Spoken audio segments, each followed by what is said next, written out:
Hello, you kings, queens, and in-betweens to a very special unboxing, unpackaging. What is it called when you open up cards? I just card unpacking? Sure. Jeremy's been very kind to let me open up some packs today, and we have a variety of some things to take a look at. We're gonna start with Pokemon cards. So these cards actually came with the Radiant, aka Shiny Eevee Pokemon Go collector set, which I bought for two reasons. One, this mat, and two, a little shiny Eevee pin, because again, if anyone loves shiny Eevee, it is me. They came with a bunch of cards, which I opened up looking again for more Eevees or Eevee evolutions. Didn't get that many, but I saved some packs. So I did tell Jeremy when he wants, I'm happy to open up the rest. I have a few here. Crack these guys open, see what's going on, see if we get any hollows, full arts, or all of the things that the cool kids are looking for. As always, we do want to check out for any EVs or evolutions. Those are going to take precedence. So we're going to get going. I know there's a trick to opening the cards. I don't remember what it is. So we're going to just, do it live if I can actually get it open. I haven't opened up Pokemon cards in a very long time. Oh, there we go. Okay. I haven't opened up cards in a very long time. So we're going to just kind of hope for the best. I'm trying to do it the way I think it's supposed to be done. I don't know if this is right or wrong. When Jeremy gets back, I'll ask him. I think it's 1, 2, 3. No, right? Something like that. 1, 2, 3, and then these go here. I think it's like that. All right. Well, let's see if that's right. So the first card we have is a trainer card, Blanche. Sure. We have an Unpheasant. Again, one from my favorite. I think this one was from Black and White. It's one of my favorite ones. Yeah, it's from Black and White. Soul Rock, Bulbasaur, Pidove, Magikarp, Meltan. I never got any of the Meltans from Pokemon Go when I was playing just because it seemed like way too much work. And at that time, it required you to set up for Pokemon Home, which I never did. So it was just kind of a moot point. Ladies and gentlemen, we have our first Eevee of the evening. This Eevee has whiny voice and tackle. You know what? We'll take it. He looks to be like a little 3D. Doesn't look to be clay. It looks to be like a 3D one.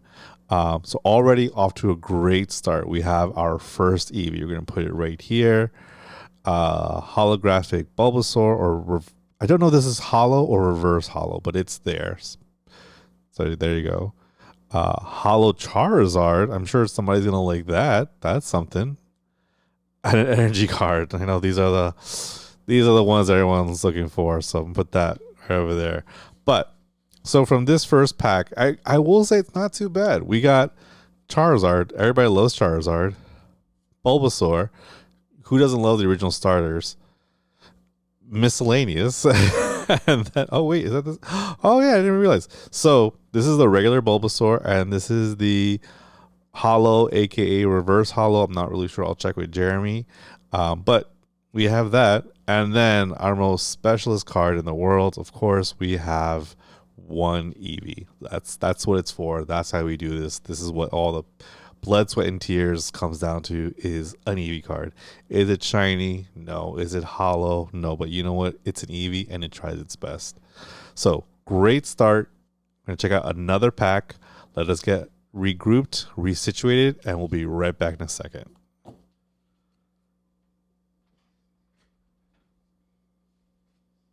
Keep going.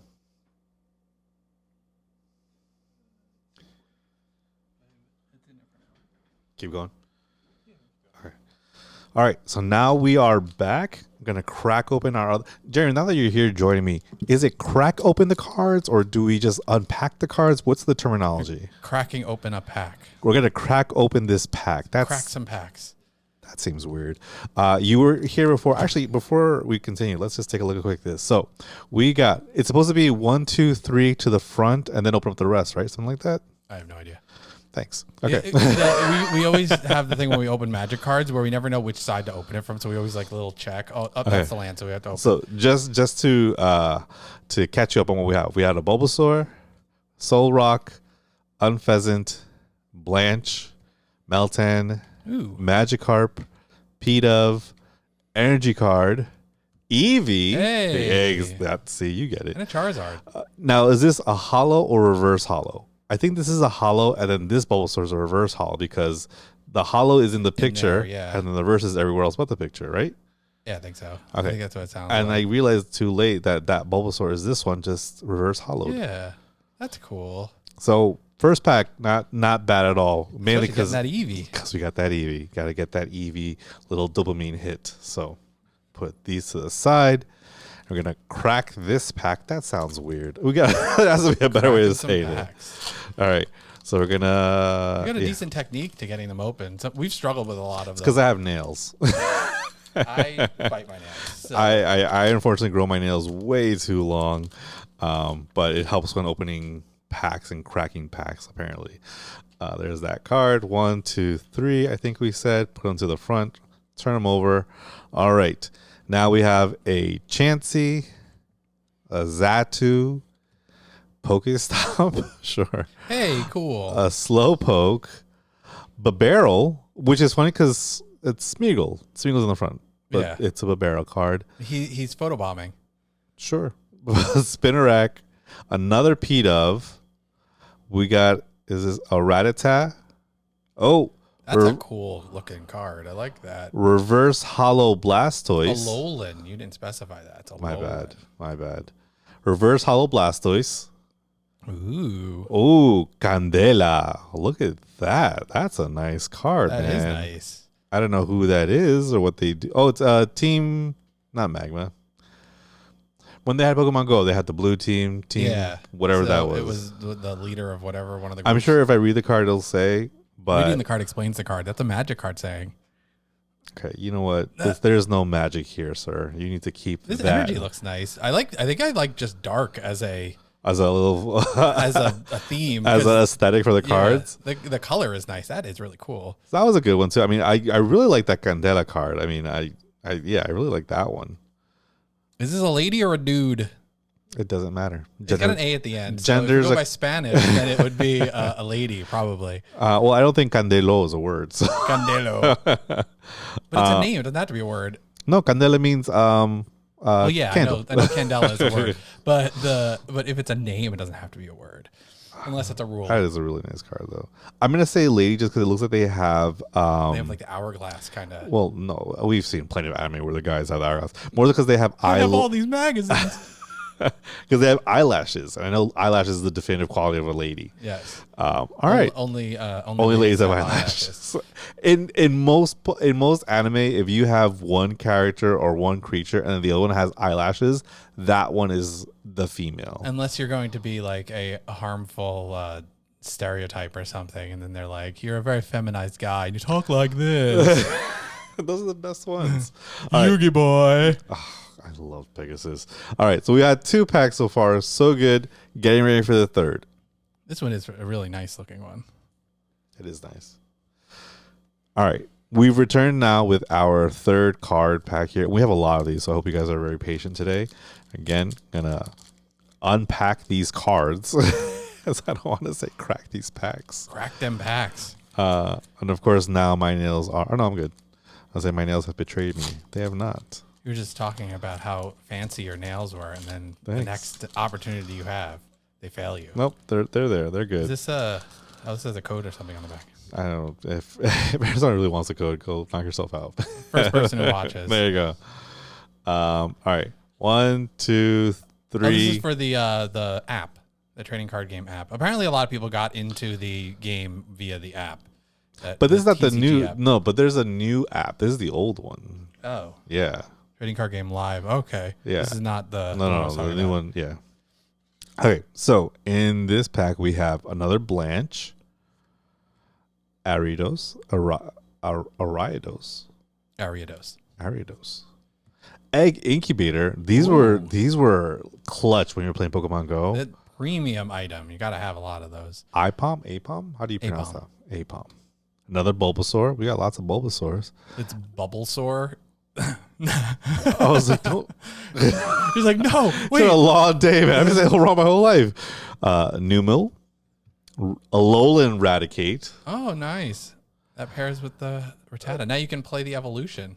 We did get Unpheasant, and we got a P-Dub, and we got a Tranquil, Oh. so we got the whole set there. Another reverse Blastoise, another Charizard. I'm going to guess we're going to get a lot of these. Because, again, if these cards came with the collector set, I don't think they'd be like, oh, and here's this. But, hey, and here's your energy card. I know you like those energy cards. The energy cards look really nice. I like when people use them for, a friend of ours, Sal, he uses a lot of energy cards for things in Magic. Like he'll use them as tokens and stuff. Oh, okay. So I'll give them to him. Maybe he'll have them. Like he uses these for energy cards right. or energy to mark how much energy he has when he uses an energy deck. Sal, if you're seeing this video, if you comment below, this is yours. Now we'll know if he saw it or not. All right. 3 cards down. 4th card coming up. These are all sealed decks, not decks, sealed card packs. Like I said, they came within the Radiant Eevee. I don't know why they didn't call it Shiny Eevee, because they use the word shiny everywhere else, but it was called the Radiant Eevee. Something. Yeah, and like I said, I think the biggest reason why we may not see any like super duper awesome cool cards is because this was also based or in collaboration with Pokemon Go. And in Pokemon Go, there weren't at that time a ton of Pokemon. They're like, oh my god, they were just regular ones. I remember this dude who would do the quests that you'd have to go on. He was a little zaddy, man. He was a little zaddy. All right, we're going to do 1, 2, 3 to the front. Flip them over. Another Chansey. Going to get a lot of duplicates here.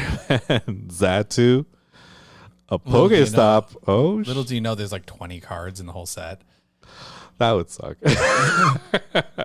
A Pikachu. A Squirtle. Oh, we just need a Wartortle. That's true. We got a Melon. We got a Bidoof, and we had a Barrels. We got that one. Another Magikarp. Oh, reverse Hollow Magikarp. Oh shoot, we got the Hollow Thug Life Pikachu. Look at that. I like that. Nice. Their hollows look better than Magic. I think than the holographic cards in Magic. I haven't seen. They call them Magic foils, but okay. Well, I think it's hollow foil, isn't it? Yeah, hollow foil. Yeah, but they just call them foil typically. Oh, but they're too cool to call them hollows. But the ones in Magic, a lot of them are curled, like really, really badly curled. Why? Like unplayable. It's just a thing that happens in Magic cards. All right. And people just have to tolerate it.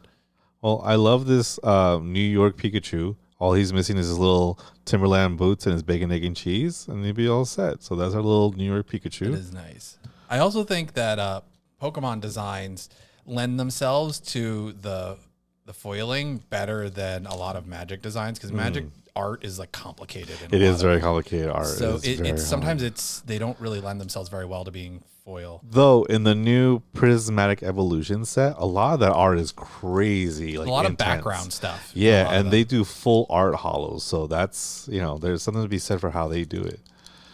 All right. Oh, look at that. Cracking those packs. Sounds inappropriate, man. we gotta find a better way. It's cardboard crack. If you are out there and you know what's a better term, please let us know in the comments. 1, 2, 3. This is where we're gonna get the shiny Eevee, man. I feel it. All right, Pupitar. Already getting different cards we had before. Pokestop. Counterupt. Evolution of Newmill. So we got that one going. Another Slowpoke. Bidoof. Magikarp, Apom, Meltan.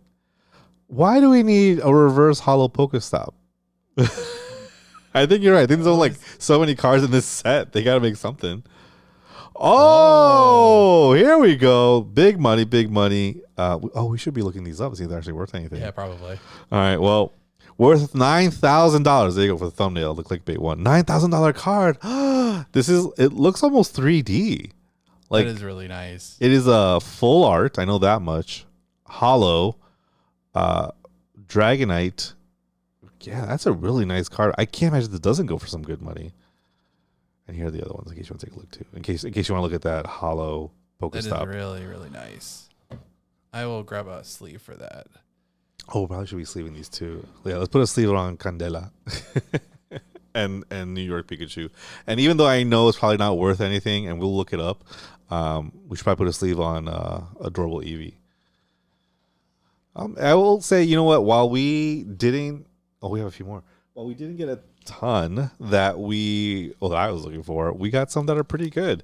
I think the only ones I would really, really want, obviously is more Eevee, Evolution, Shiny Eevee. A friend of mine, I found out that she recently is into Pokemon cards, so I told her that if I found any Dittos, she can have the Dittos. There's Mewtwo on the pack, so Mewtwo would be nice. Yeah, I mean, there's a lot of Pokemon that we can hopefully get, but we'll see. I saw Tranquil. Sorry, guys. All right, I'm gonna put this down here. 1, 2, 3. Let's hope for the best. Oh, did I do that wrong? I think I did that wrong. Maybe I counted wrong. We have a Zapdos, Hollow Zapdos. Maybe you got an extra. No, I think I counted wrong. Because this is the energy card. Energy card's always been last so far. Would you just count to 1? It's been a long day, Jeremy. Don't get me sass. Purple energy, War Turtle. Hey, we got it, ladies and gentlemen. We're done. We can retire now. Pokestop, Steelix, Tranquil. I know you guys saw what I saw. I don't think Jeremy saw. Let's be cool, guys. Be cool. We got Larvitar, Natu.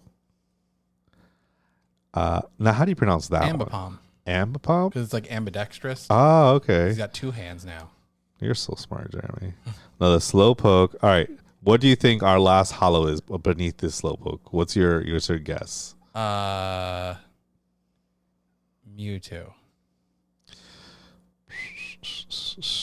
Oh, Radiant nice. Charizard, aka Shiny Charizard.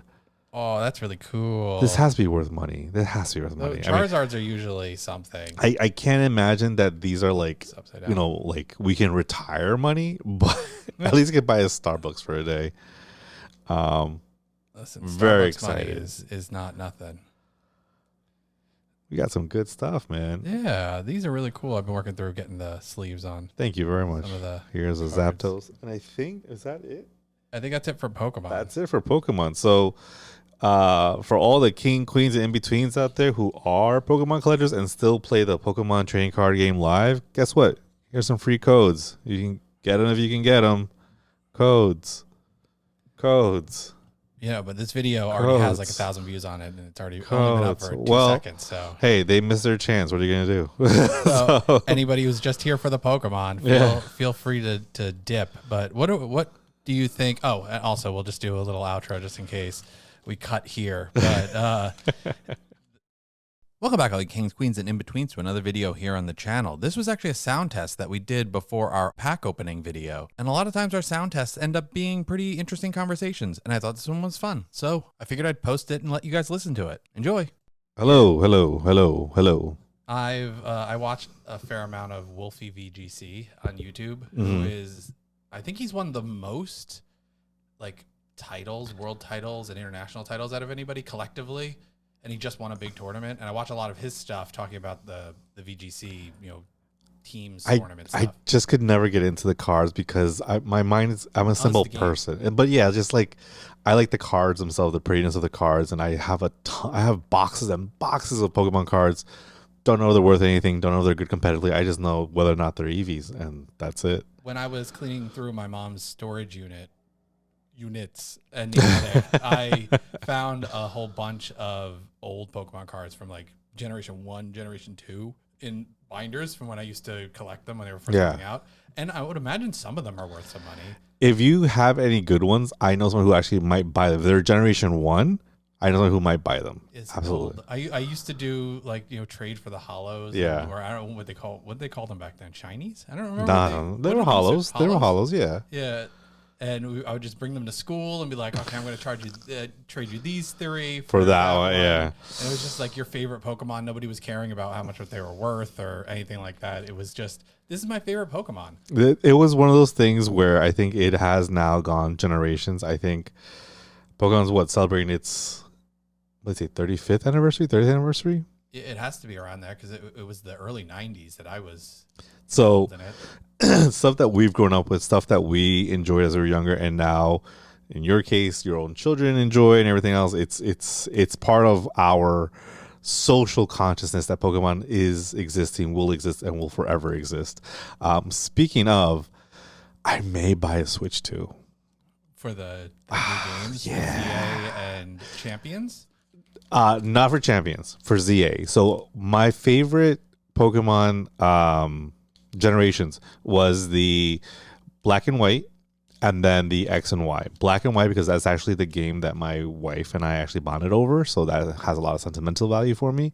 And then the X and Y games because that's where they introduced Sylveon, and obviously against a big Eevee fan, all over it. Plus, I've been to France, not to show off, and there's so many things that it's like it is 1-to-1, just like beautiful. So that one meant out. So now they make ZA.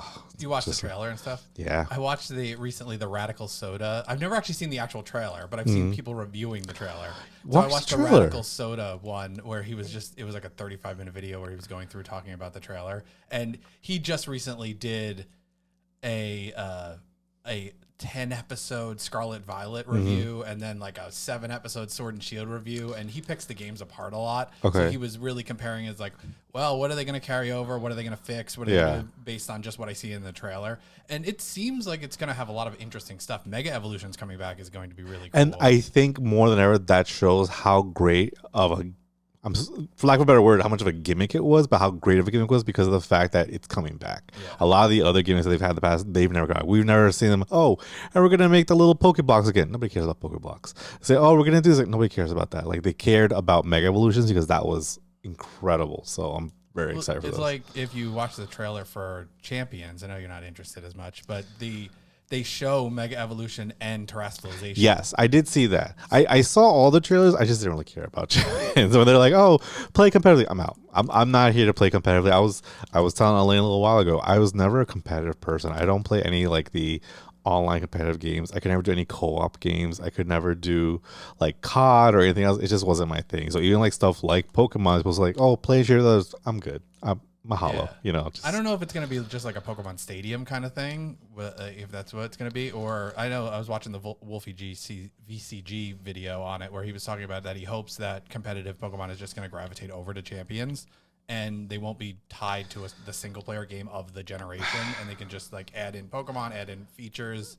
Kind of like Showdown, which I'm sure the Pokemon company doesn't love Showdown, but make it something like that where you can just use all of the things. You can do all different matches and stuff. The reason why I don't like competitive things is because at some point you're always going to get people, like in every aspect of collecting or geekness that you and I are familiar with, you're going to get somebody who wants to find a way to break it. Then they find a way to break the game, and they do that, and now it's no longer fun. So it's like you could play Magic, but go against that one person who's just made their deck to like stall you out or anything else. It's like, I don't want to do this anymore. It's not fun. So if you have Pokemon, you're so excited because like, well, this Pokemon has these IVs and can do this, and like 3 turns you're done. Like, yes, the answer is you could get good, or just play the game, enjoy yourself. Like it's like, oh, we have these are the leads that we start with. Oh, I've already lost. Yeah, like that's what a lot of it's like. There was a guy online who did a lot of Pokemon Showdown. I forget his name, but he liked to do the challenges where he picked certain Pokemon that normally wouldn't win. But he did set up a situation where he does win. He would knock people who have like entire legendary teams and everything else, and obviously very Pokemon that are hacked. But he would just pull through, and it's amazing because it actually shows you, yes, you can put in the time dedication to get Pokemon that will beat everybody, or just enjoy yourself. Like don't take it that serious. That's my personal opinion, but yeah, it's just I could never do that competitive. Yeah, I'm not that passionate. It adds an extra layer to it, and you don't want it to. You never want to make it into work. So that's our little opening discussion talking about Pokemon, and we will be right back. We're going to start opening some packs. The first one we have is going to be our very old cards, and then the newer old cards. And by that, we mean first, we're going to be opening up Yu-Gi-Oh cards. Now, obviously, this is not actually like over 20 years old. This is just reprints of the original ones. As you can see, it says 25th anniversary. These came in the Egyptian cards pack that I bought a while back. And the reason why I wanted to say these is because, dating myself, this is my era of Yu-Gi-Oh. This is when I got into Yu-Gi-Oh. I was at the store in Chinatown called the Elizabeth Center and waiting to get those packs of Blue Eyes, trying to get the single ones. this is my era. You were like OG starter deck. Yeah, that was me. That was I have them. and Kaiba starter deck. I still have the tins that they came in: the Yugi Kaiba, the Yugi tin, the Kaiba tin, and the Joey tin.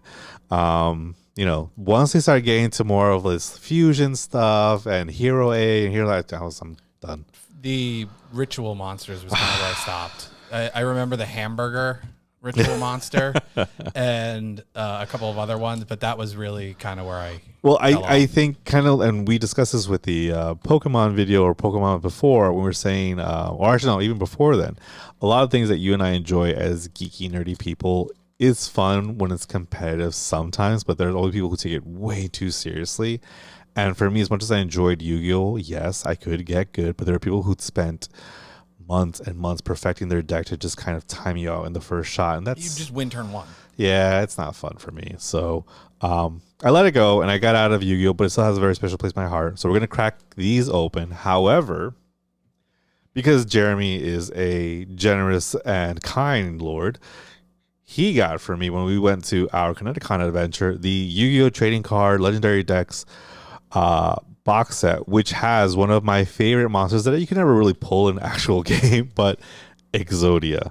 So I want to open this not only to see the other cards and go through all that nostalgia dopamine, but let's put together Exodia. I think it's going to be very, very exciting. As you see, it's still sealed. Maybe we'll find some special things here. I don't know. I'm hoping we're going to go by Pokemon rules where if it's shiny and hollow, it means something, but who knows? So you're going to start with these three. It actually came with, I think, like 6 altogether, but I don't recognize the other ones. I recognize these. So we're going to start with these. Going in reverse order, Invasion of Chaos, which has it's not the Chaos Black Magician. I think that's his name. I think that is his name, actually. Chaos Dark Magician? No, I think it's Black Magician, actually. I think it's Black Magician. Again, that was a ritual monster, wasn't it? Long time ago. I did this in 2001, 2002. It's talking about what, like 23 years ago, 24 years ago. I don't know if Yu-Gi-Oh goes by Pokemon rules, so we are just gonna crack that pack and just start looking at them. Ojama Black, problematic. Jade Insect Whistle. Oh, these feel so weird because they're so much smaller. I don't have enough of a reference. Oh yeah, they are smaller. Wow, like little baby cards. Thunder Crash, Sea Serpent Warrior of Darkness, Chain Disappearance. It has a little hollow name to it, so that's sure something. This is a trap card. Oh, wait a second. So we got 2 monsters, 2 magic, a trap card. Ojama Delta Hurricane. Hey, it's Ojama. That guy. Griffin's Feather Duster.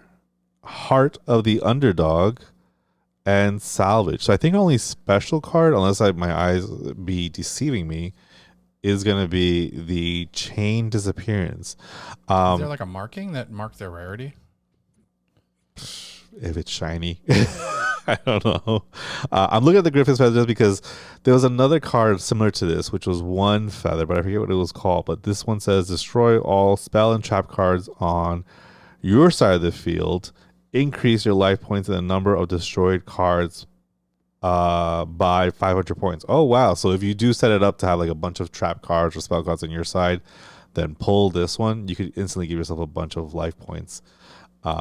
I don't see a marker for what the rarity is. I don't shiny. That's all we got.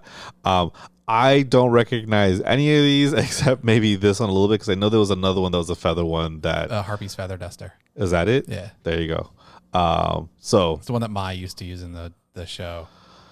I didn't watch the show that much, only because as a big meme is, they didn't actually go by any of the rules of the card games. I'm like, you guys are upsetting me. There's some fun things that you can watch online that talk about like, oh, this is when this character cheated. All right, going down the line then, next we have the Pharaoh Servant. Open here. I did find it very funny that in Yu-Gi-Oh! When they went back to ancient Egypt, like, you guys are all Egyptian. Kind of pale for Egyptian people. It's funny that like all these people just kind of like look like the main characters. But I think they made Kaiba a little tanner when they went to Egypt. Like, all right, well, they tried. Just for Kaiba, though. Just for Kaiba. Solomon's Law Book. Skip your standby phase. Trap card. 7 completed. Ground collapse. I remember. Oh, I don't remember that one. 7 completed was it had like the roulette thing. There was the one monster that had like a roulette thing on its chest. It was like a golden thing. Ground collapse. Type 0 magic crusher. Yeah, these are a lot of those I don't even remember. Crushes magic. That I remember. Morphine jar 2.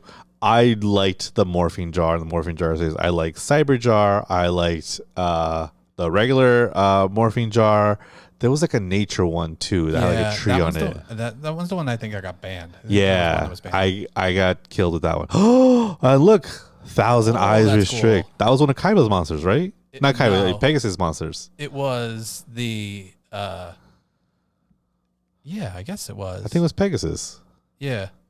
All right, we got Morphine Jar, which, as again, for those people who maybe aren't familiar, or you don't mind somebody you explaining to you, these are both monster cards. The other is like a little bit lighter. That's like a regular monster, and this is a little bit tan or oranger. That's a effect monster. This means that this one has some crazy BS sauce to it that you have to be careful of. So we have our first effect monster. This is a fusion monster. This is a fusion, or is this a ritual monster? Rituals were blue. Like teal. Excuse me, Mr. Kaiba.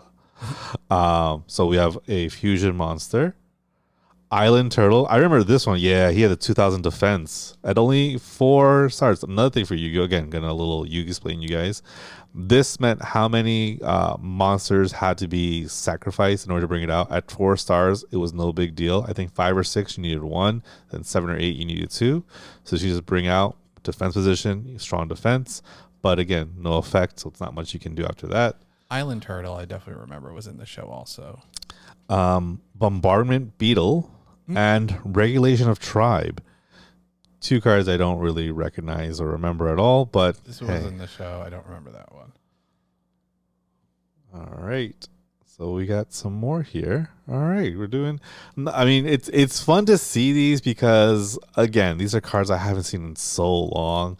Many of them, as you can tell, I don't recall. But you know, it kind of does stoke the flames. Like, you know, maybe I should get back into Yu-Gi-Oh! And they're like, no, I can't. They would destroy me.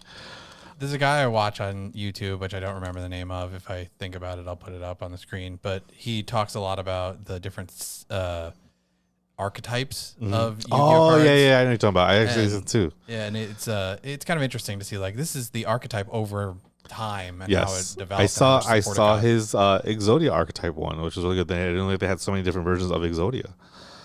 All right, so sorry. This is the last one I'm going to open up today as far as these single packs. This is the Blue Eyes White Dragon, Legend of Blue Eyes White Dragon, or what is it? The Blue Peeps Whitey Dragon, if you've ever seen Little Karibo's videos. So we have Electro Whip, Two Mouth Dark Ruler. That's some nightmare fuel. He certainly does have 2 mouths. Beast Fangs. Those are Beast Fangs. Does that buff a beast type creature? If I read the card, I'd know. Reading the card explains the card. Numi Rico. This is a spellcaster normal card. A childlike creature that controls a sleep fiend. Sorry. Yeah, that controls a sleep fiend to beckon enemies to eternal slumber. That sounds horrible. That's like Pokemon things that they have. The text is so small on these cards, tiny, and there's so much of it. Yeah. Like, this has so much text on it, and it's so tiny. We have Goblin Secret Remedy. Mammoth Graver. I think everybody had this card. Yeah. As they did Lesser Dragon. Rama and Dragon. I had this one too. Was this I don't know if this was a Kaiba starter deck card, the original version. I know you had a lot of dragon themed cards. I don't remember if that was one of them. It probably was. This one didn't have, I don't think, unless I missed it, I don't think it had any special font ones. Oh, this one. Yeah, well, there you go. Goblin Secret Remedy was so fancy. Not as exciting as the Pokemon cards, but again, it's a nice little trip down memory lane. Very excited. We don't know. Maybe if you're a big fan, like, oh my god, I can't believe they got the Bombardment Beetle. Well, it can be yours. No, I don't know. It can't be yours, but it's ours. It's there. But now we are going to go into the big dog. We have our, like I said, our legendary decks too. This has a little kind of Konami signs all over it from the plastic. It's a nice little kind of sarcophagus with the Millennium Eye in there. It's a gorgeous packaging. Off the bat, it's really nice packaging. I don't believe these are accurate hieroglyphs, but sure. Show accurate, maybe. Maybe show accurate. This, as much as I may have decent nails, I don't know if I can get through really, really tiny plastic without a knife or something. Give me a second.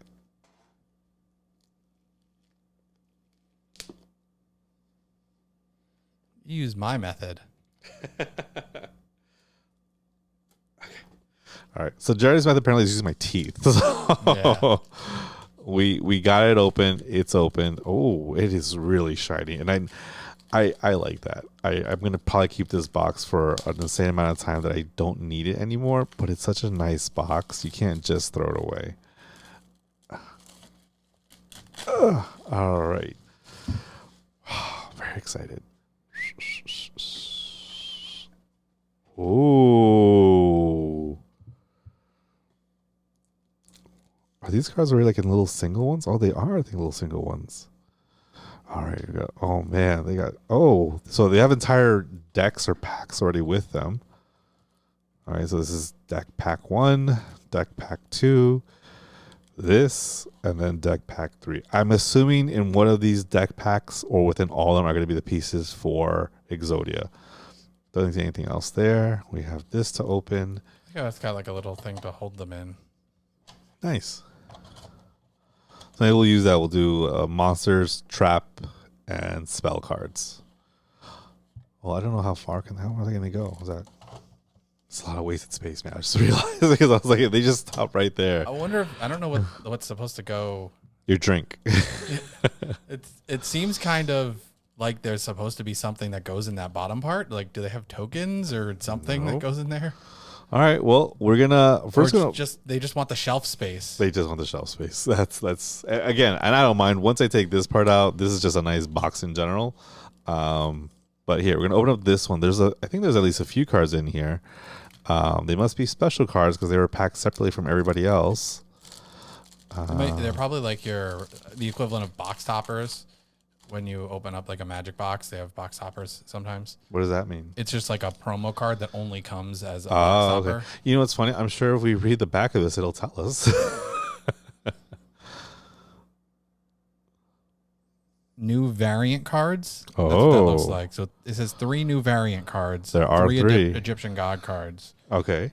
The Joey Red Eyes deck, the Kaiba Blue Eyes deck, and the Yugi Exodia deck. So the Yugi Exodia deck, I would imagine, is the one that has the Exodia pieces in it. Okay. And then, so the 3 Egyptian God cards, we can see one of them here, and then the new variant cards, which are these 3. All right. So the variant cards we have, I don't know if it's the same across the board, but the ones we have are the Dark Burning Attack, which has Dark Magician Girl. It has Dark Burning Mage, which is Dark Magician Girl and Dark Magician together. And Eternal Soul, which this is a very cool looking card. It is hollow as well. I didn't realize it was at first. Those are the 3 that they have listed on the back, so I'd imagine they're all the same. I'll say across the board. Yeah, take a look at these. These are cool.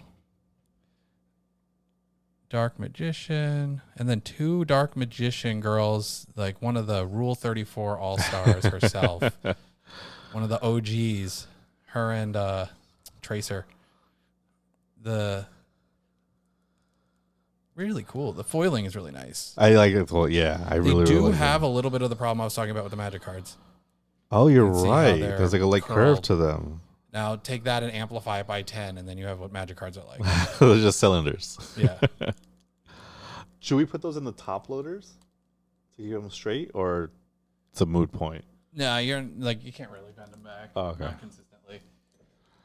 All right, so I'm going to open up this pack first because this is Maiden with Eyes of Blue, which, going back to what you mentioned, the guy who does the archetype videos for the Yu-Gi-Oh cards, this is related to the Blue Eyes White Dragon. So we're going to start here because I'm assuming this is Kaiba's Blue Eyes deck. Trying to open it without scuffing up the cards or anything. This is the part that I don't like is all the plastic. Sometimes just exactly falls apart, and I have 3 billion things of plastic instead of 1.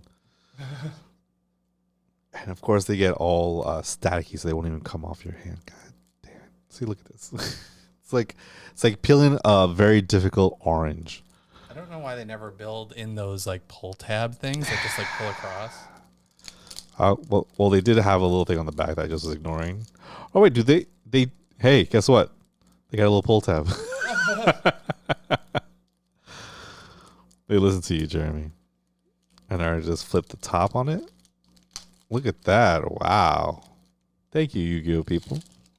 I'm going to take your suggestion and I'm going to put them in a top loader to see if that does anything. Sure, why not? Maybe put them in all together into one if it fits. It should because they're smaller cards. All right. So we're starting off with what I assume to be is the Kaiba one because, again, it has the maiden with eyes of blue. Very cute art. I mean, I would not mind a figure of her if I was more into this, but that's something. I will say Dark Magician Girl would probably be my one that I would figure for. There was another card, not Dark Magician Girl. I forget that. I was like, she's pretty cute. The Melody of Awakening Dragon. This is their 80s hair metal dragon guy. We have the Blue Eyes Ultimate Dragon. Oh, that's cool. And then, of course, okay, so we're going to take a quick break. We have 3 Blue Eyes White Dragon, each one with different art. That's pretty cool. That is cool. Because you need them to make the Blue Eyes Ultimate exactly. Dragon. I feel like if there's someone who made like a 3D print of something like a frame, we can kind of put these in with the Ultimate. I think that'd be pretty nice too. Who knows? Maybe somebody did, or maybe somebody does something similar. I'm sure somebody does. We'll come back to that in a second. Winky face. Dragon Spirit of White. I'm seeing a theme here. Kaiba Man. Kaiba Man. This is the Yu-Gi-Oh version of the Great Saiyaman, which I'm like, that's really? literally what I thought too. Really? The White Stone of Legend. The White Stone of Ancients. Protector with Eyes of Blue. Master with Eyes of Blue. Legend, the mystical genie of the lamp. I had him. Battle Ox. I had him. Is this like the Blue Eyes White Dragon deck, or is this like the Aryan? The Aryan race deck. Alexandrite Dragon. That's a cool. This one should have been a holo because it just looks like he has like galaxy in his skin. Ooh, that's really cool. Vorse Raider. Blade Knight. The Ancient Lamp. Do this because they're not fitting very well. Tiger Dragon. Kidmodo Dragon. Not Komodo. Kidmodo. Kidmodo. I mean, I think there is a Komodo dragon. Oh. So maybe that's like the lower. The unevolved one. The Digimon one. King of the Swamp. Rider of the Storm Winds. Wait, I just realized these are. Card. What? There's a imprint. What do you mean? Look on his cheek. There's a little divot. If you say so. You can't see it? Either I'm blind or.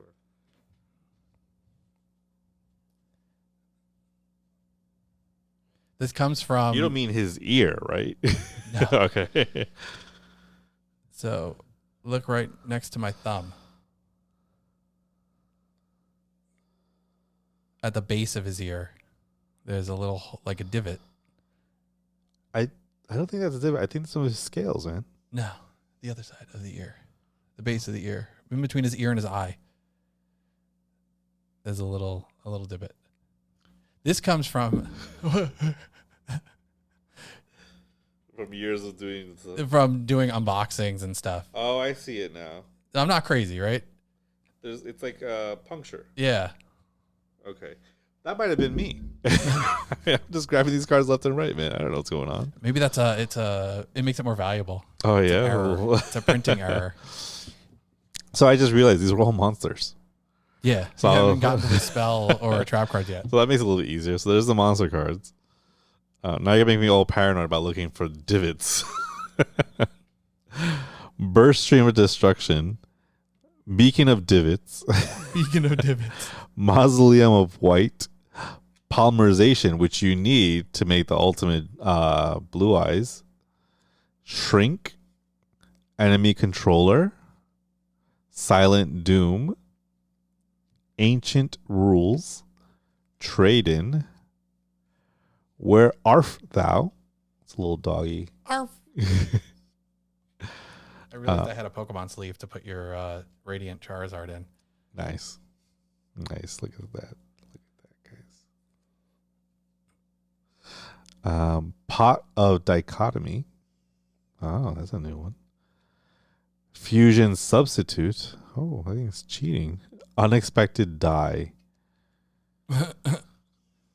Oh, not die like Dead. It's die like D-A-I. the Chinese word die. Yeah. Like the Dai Li. Oh, they were cool. Negate Attack. Is no war in Ba Sing Se. Final Attack Orders. Shadow Spell. Cloning. Fusion Reserve. Jar of Avarice. Now, what are these? Azure Eyes Silver Dragon. A dragon synchro. That's when I stopped. When they started to synchro stuff, I was well before that. done. Put that one there. First of the Dragons.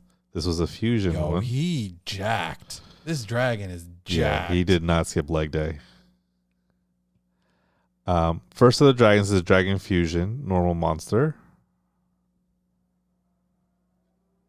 Then we put the fusion monsters. And then a token card.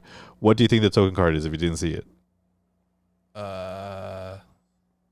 Fuck you, it's Kaiba. That's crazy. In your own deck, you're like, I'm my own token. It's a cool picture though, and it is a hollow one. So that is really, really cool. It has a little gold foil text too. What does it do? It's a token. This card can be used as any token. Okay, so it's just like it could be a dragon token, could be a fluff token, could be a food token, whatever you want it to be. Tickets of Magic, be like it's my commander token. Yeah, I mean, and then they say you can't do it. Like, it literally says any token. Any token. The specifics on the card supersede the specifics of the game. Of the game itself. All right, that was pretty good, man. I will say, Kaiba knows what he likes and goes for that. So you know what? Good on him. I really, really like. They could have done 3 of the same card for the Blue Eyes, but they did 3 different arts for that, and that was nice. This one's cool. I like the first of the dragons. This is the very first dragon. He's a fusion. You just have to fuse 2 normal monsters. It doesn't even matter. Does it? Oh wow, it's interesting. It doesn't have to be dragons or anything. Just be anything. You put 2 goblins together, boom, dragon. So we're gonna move. We have these other ones still here, but there is gonna be a cut here because I'm gonna check and make sure I have space on my camera. We're gonna come back to this just a second, guys. Welcome back, kings, queens, in betweens, and Yu-Gi-Oh card players, duelists. There we go. If you recall, we had just opened up the Kaiba deck, and we are now gonna go to another one.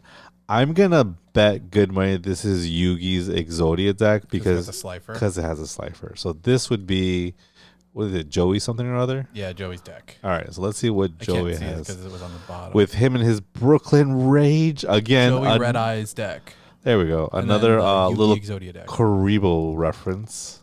Have you watched all the little Karibo stuff? No, I don't think I watched much of it. But you know of Brooklyn Rage. Yeah, I've seen clips. That's basically like abridged, right? Yes. Yeah, it's like Yu-Gi abridged. I did watch, I think maybe through Duelist Kingdom. Maybe. I actually like this stuff a lot. All right, so we're going into Joey's Red Eyes, Black Dragon. Was he the one that was with the Pot of Greed? The Pot of Greed segment? It was like, yeah, that's what it do. That I really like that quit. I play Pot of Greed to draw and then play Pot of Greed and I draw 3 cards. Wait, that's not what it does. That's what it do. I gotta get back. I used to love watching that stuff, man. All right, so we're gonna start off with Blackstone of Legend.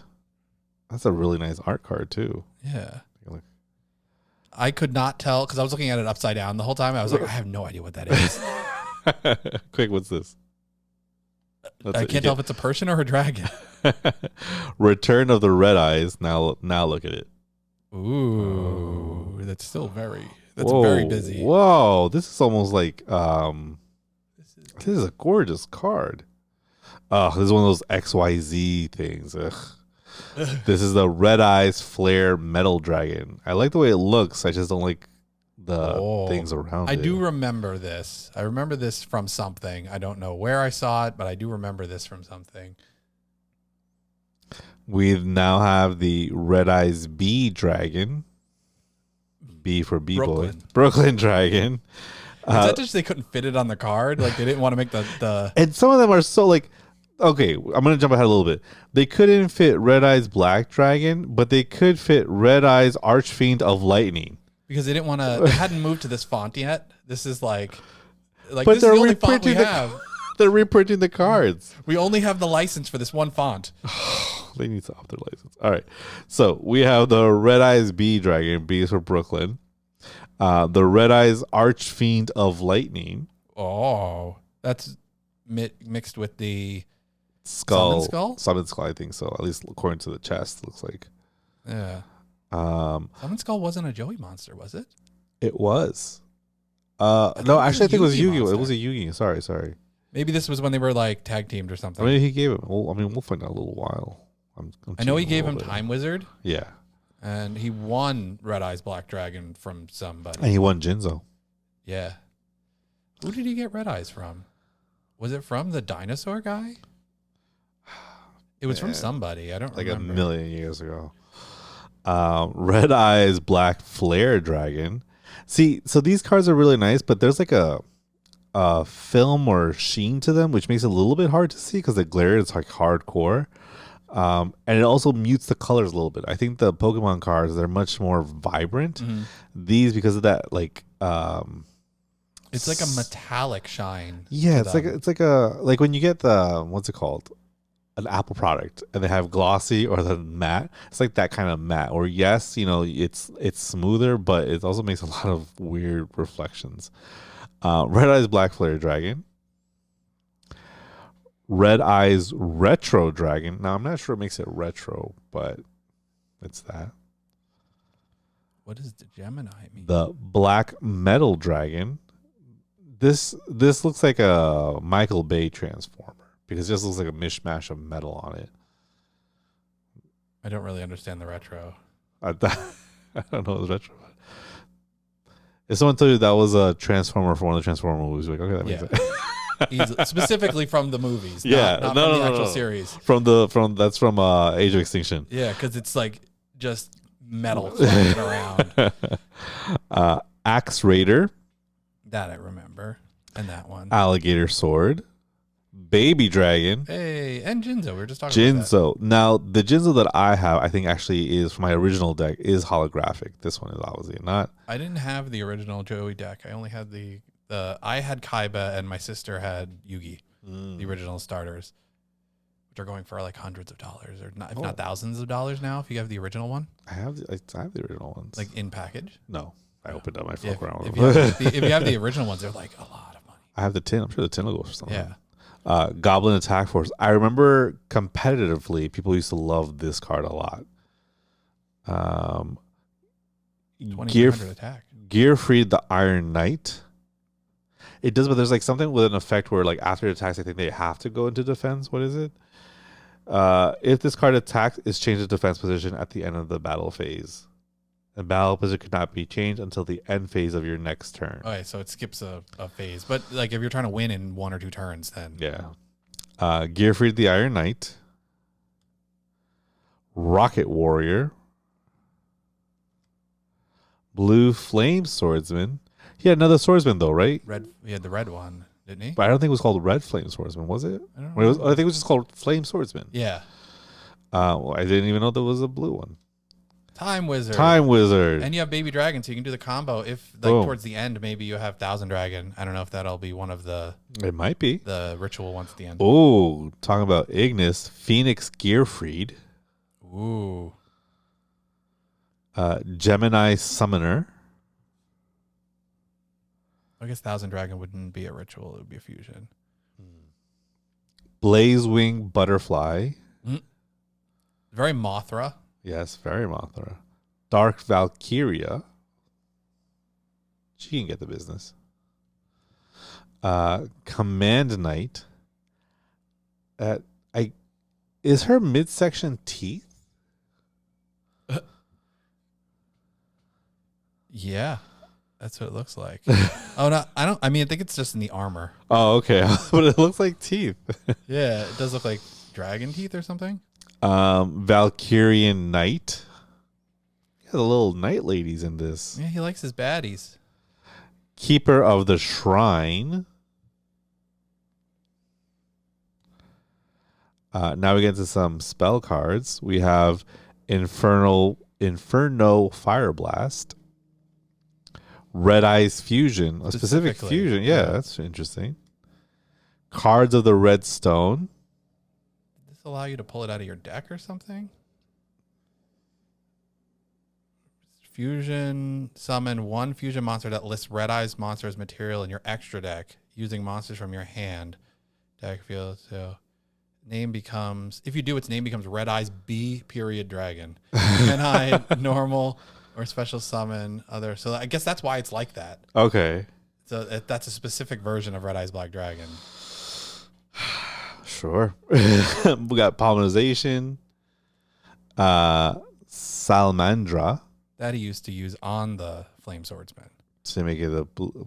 There's no Flame Swordsman. It's only blue. I just realized that. We went through all the monsters. There's no Flame Swordsman. I guess he just doesn't have. I mean, there was definitely was a few. And he had the Celtic Knight too, right?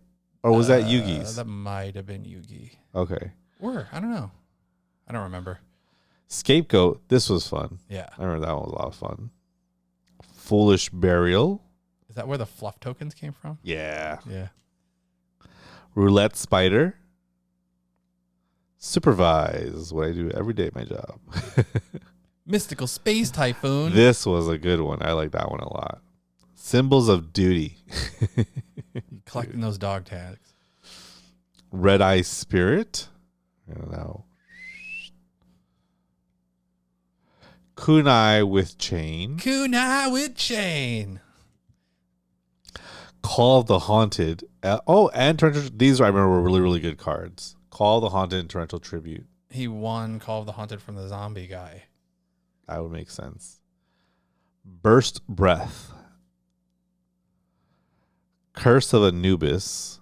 Well, that looks like a busy card, whatever it is. That's a lot of text. I know I'm older now, and again, I did this like 20 years ago, but I think for anybody, that's a lot of text. This is Archfiend Black Skull Dragon Fusion Effect. I'm going to try and read this without doing the old person thing where you kind of bring it closer to your face and not. It says level 6 Archfiend normal monster, Red Eyes normal monster.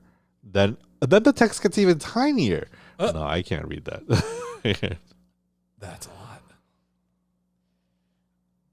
And it's just such a busy card. Like the artwork is just so from the first line of the little text to the second line, it gets smaller. Yeah, it does.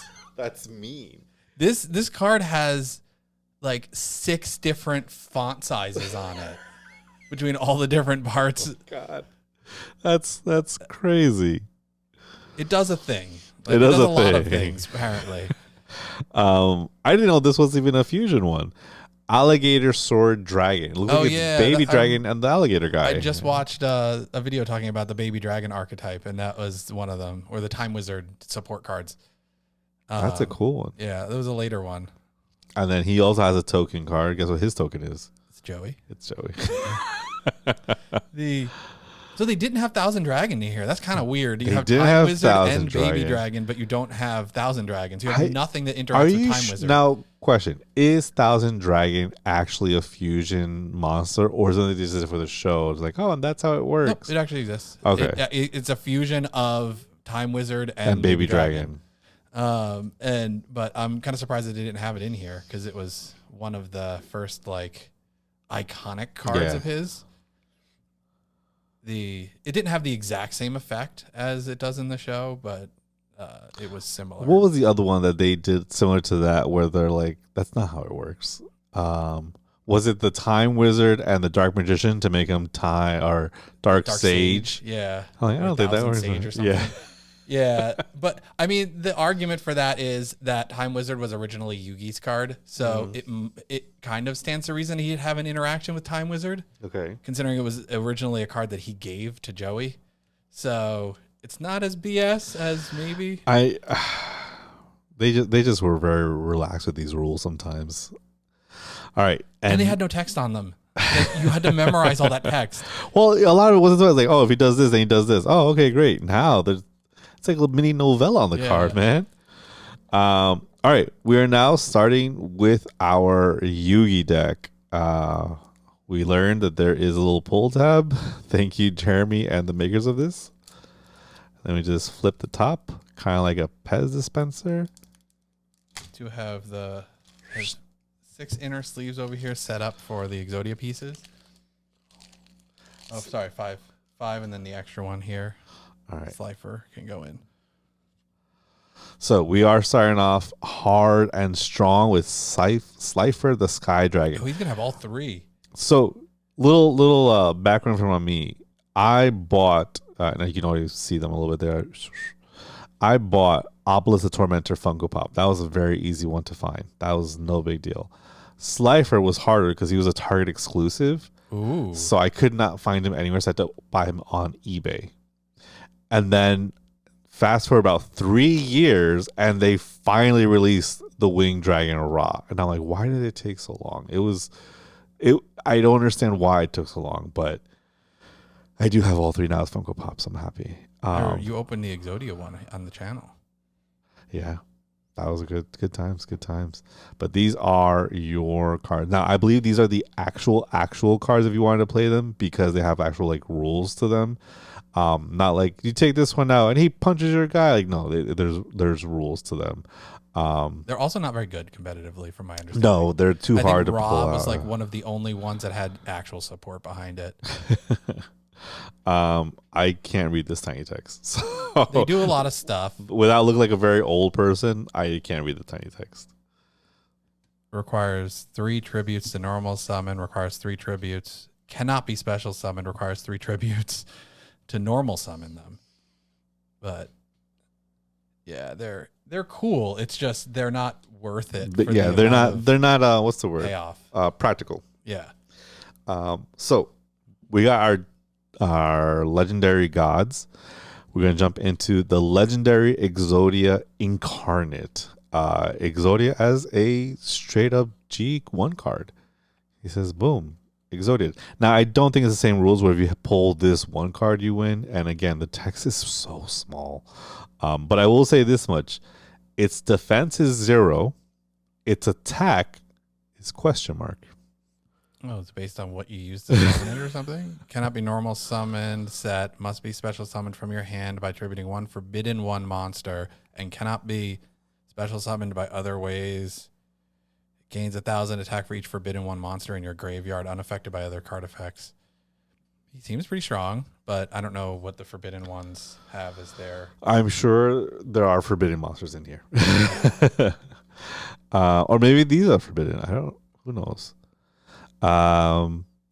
Ties of the Brethren. Obliterate. It's just a straight up card. That's what he used to say. Exodia, obliterate. So here's a little tricky thing. And that's why I actually was like, you know what? I can either drive myself crazy or I can try and hopefully get this pack, which again, Jeremy was kind of getting me. This does come with the Exodia pieces, which I'm very happy about. Originally, I was going to try and hold out for the hollow Exodia pieces. I didn't realize the hollow Exodia pieces themselves are like $80 each. Ooh. And I'm like, for a game I don't play, for a majority of cards I don't know what they do, I'm not gonna shell out $400 for cards. Like, no. So I was still very happy that I found out that these pieces do come in this set. So starting off with Exodia the Forbidden One. Actually, here we're gonna do a little extra. Exodia the Forbidden One.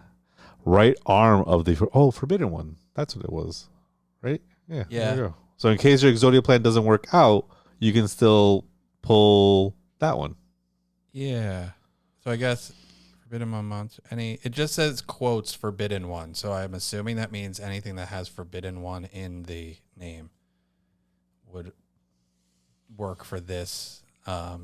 So where does his arm technically go? Like, because if that's his side, Like here? there. Yeah. Like there. Okay. Then we have the left arm of the Forbidden One. I'll line that up there. Right leg of the Forbidden One. Oh wait, it's a circle. That's right. We just line up the circle. Duh.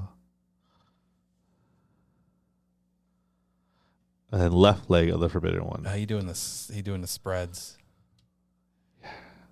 Yeah. Crotch of the Forbidden One. But that needs to be just an art card that has nothing around it that just fills in the rest of the space. I'm sure somebody's done like dong of the Forbidden One, just kind of fill that part in. But Forbidden dong. There is Exodia, guys. That is one I've been looking for a very long time. Very happy to have it. We're gonna just do like a little mini cut, as you mentioned, as I mentioned before, for the Egyptian gods. I do have a 3D printed little set. Oh no, we said it for the blue eyes. A little 3D printed kind of frame. I do have one for the Egyptian gods. I ordered it on Etsy. The store was, and this is not sponsored. This is just appreciation. The store was Hand of Solumet. Very nice seller.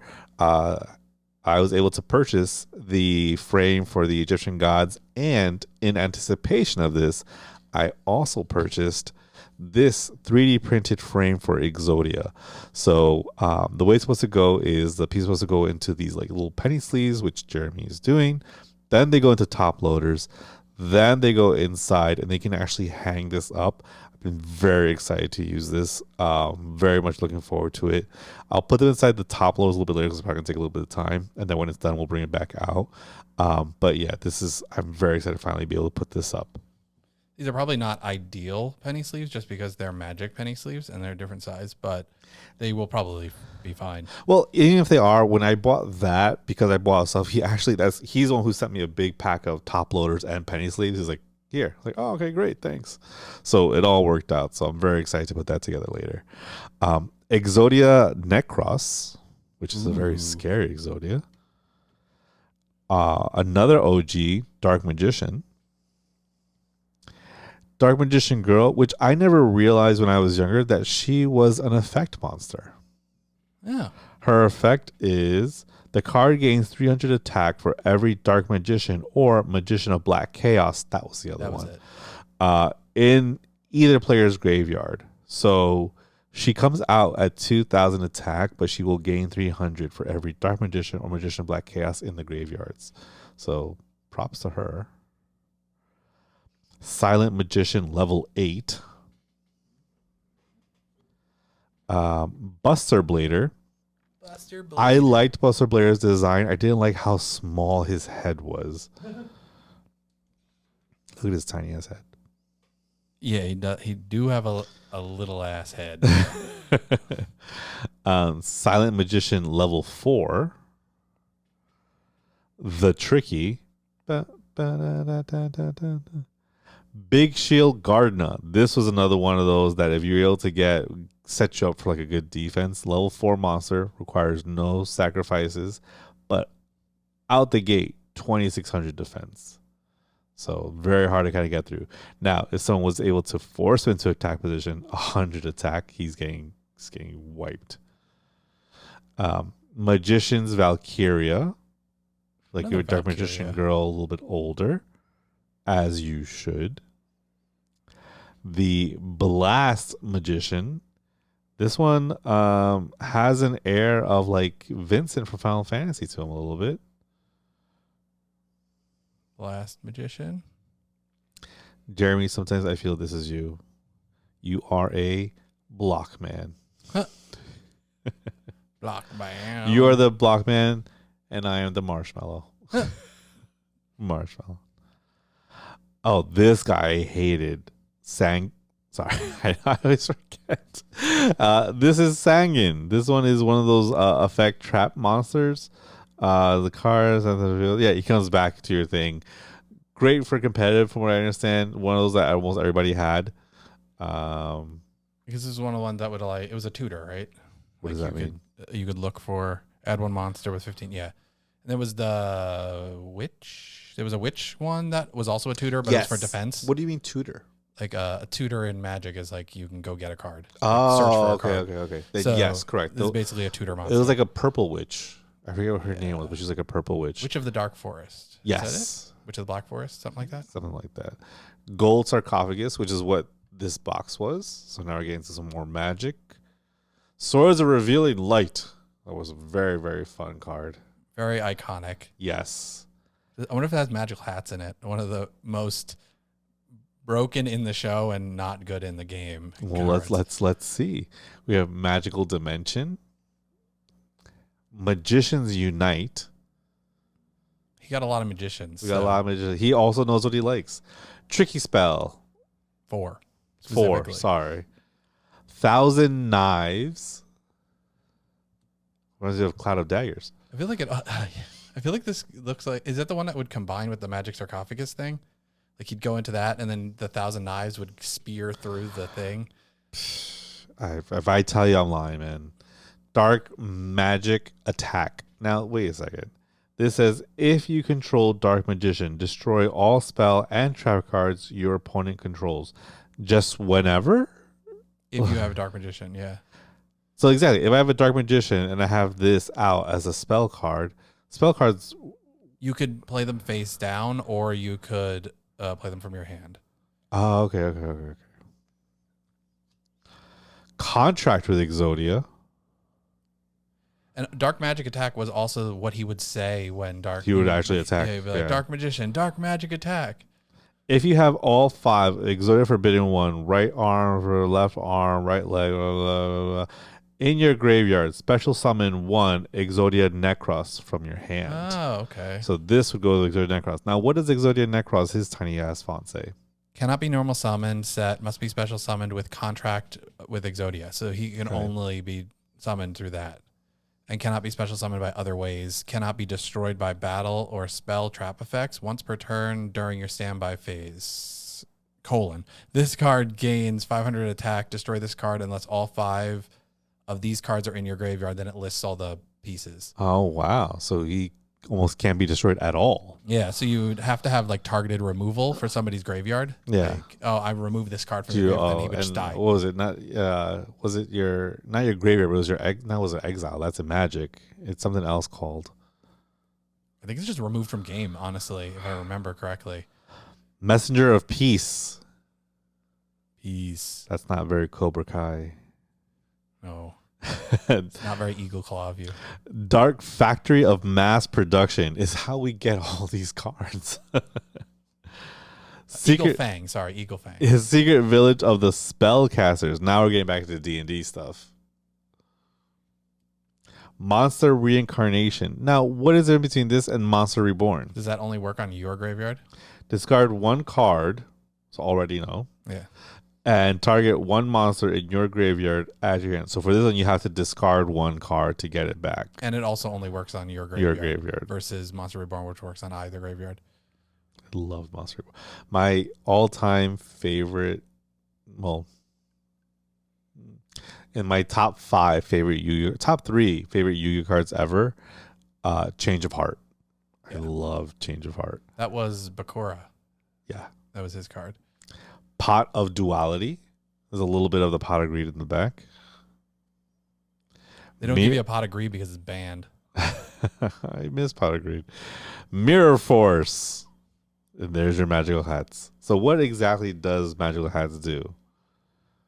During your opponent's battle phase, choose 2 spell trap cards from your deck and 1 monster you control. Special summon them as normal monsters, attack on defense, position. There's a lot of words. I lost my concentration left. Yeah, it doesn't work like it does in the show. It's like a roulette thing for you getting to keep cards, but in the show, it's like he just puts the Dark Magician underneath it, and then you can attack at them, and maybe he'll hit. Maybe he won't. Oh, okay. Magic Cylinder, which I always got confused with Mirror Force as far as what it does. Magician's Circle. Here. Backup Soldier. Gravity Bind. And then, of course, Yugi's token is Yugi with the Dark Magician. I did like the new art revamped Dark Magician as opposed to the original one. The original one was like a little zombie guy. He has a kind of like pale skin and yellow hair, and I don't know, didn't feel right. I don't ever remember Blockman. That's you, man. True. He's a rock monster. And I am the Marshmallow. Legally distinct Legos. Not mellow, Marshmallow. Marshmallow. So this is the Yugi deck. And again, we have our little baby right here, the Exodia, which we were always looking forward to. And we have actual, technically playable cards, albeit not very good cards, of the Egyptian gods. I wonder how balanced they are against each other.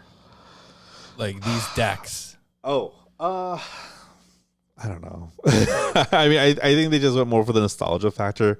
People who either played the game or watched the show and just kind of want to like tap into it. But who knows? Maybe they are pretty balanced against each other. In actual competitive play, I don't think so. I think for competitive play, I think it's too many trap and magic cards. I think wasn't that always you have to have like some but not a lot and just have more monsters? I have no idea. I don't know what the typical thing is, but I know Yu-Gi-Oh now at this point is basically just like you're trying to win on turn one. Like it's not you're not actually playing the game. You're just like I have this broken combo that just allows me to keep my turn goes forever, and we just sat down and did all this for no reason. Man. I mean, I guess it's fun for some people. Obviously, that's why they do it, but as a whole, I don't think it's fun. But well, you can't. So it's not a game like Magic where there's summoning sickness. So like in Magic, you can't tap creatures or attack on the first turn that they're played typically, unless they have haste. There's other things, but so there's a certain level of I have to get cards onto the field in order to do things, and they have to be on the field for a certain amount of time to do things. Typically, okay. Yu-Gi-Oh is just like you just play them and they can just immediately take effect. Yeah. So it doesn't have that kind of issue. And there's no like I can't do this on turn one. I think you can't attack on turn one, I would imagine, because then it's not fair that you'd just be able to play a creature and attack into an empty board. So I'd imagine you can't attack on turn one. I don't recall. No, actually, I think you can. But so you just immediately can. That wouldn't make sense though, because they always go like I set this card in defense position and then pass my turn all the time.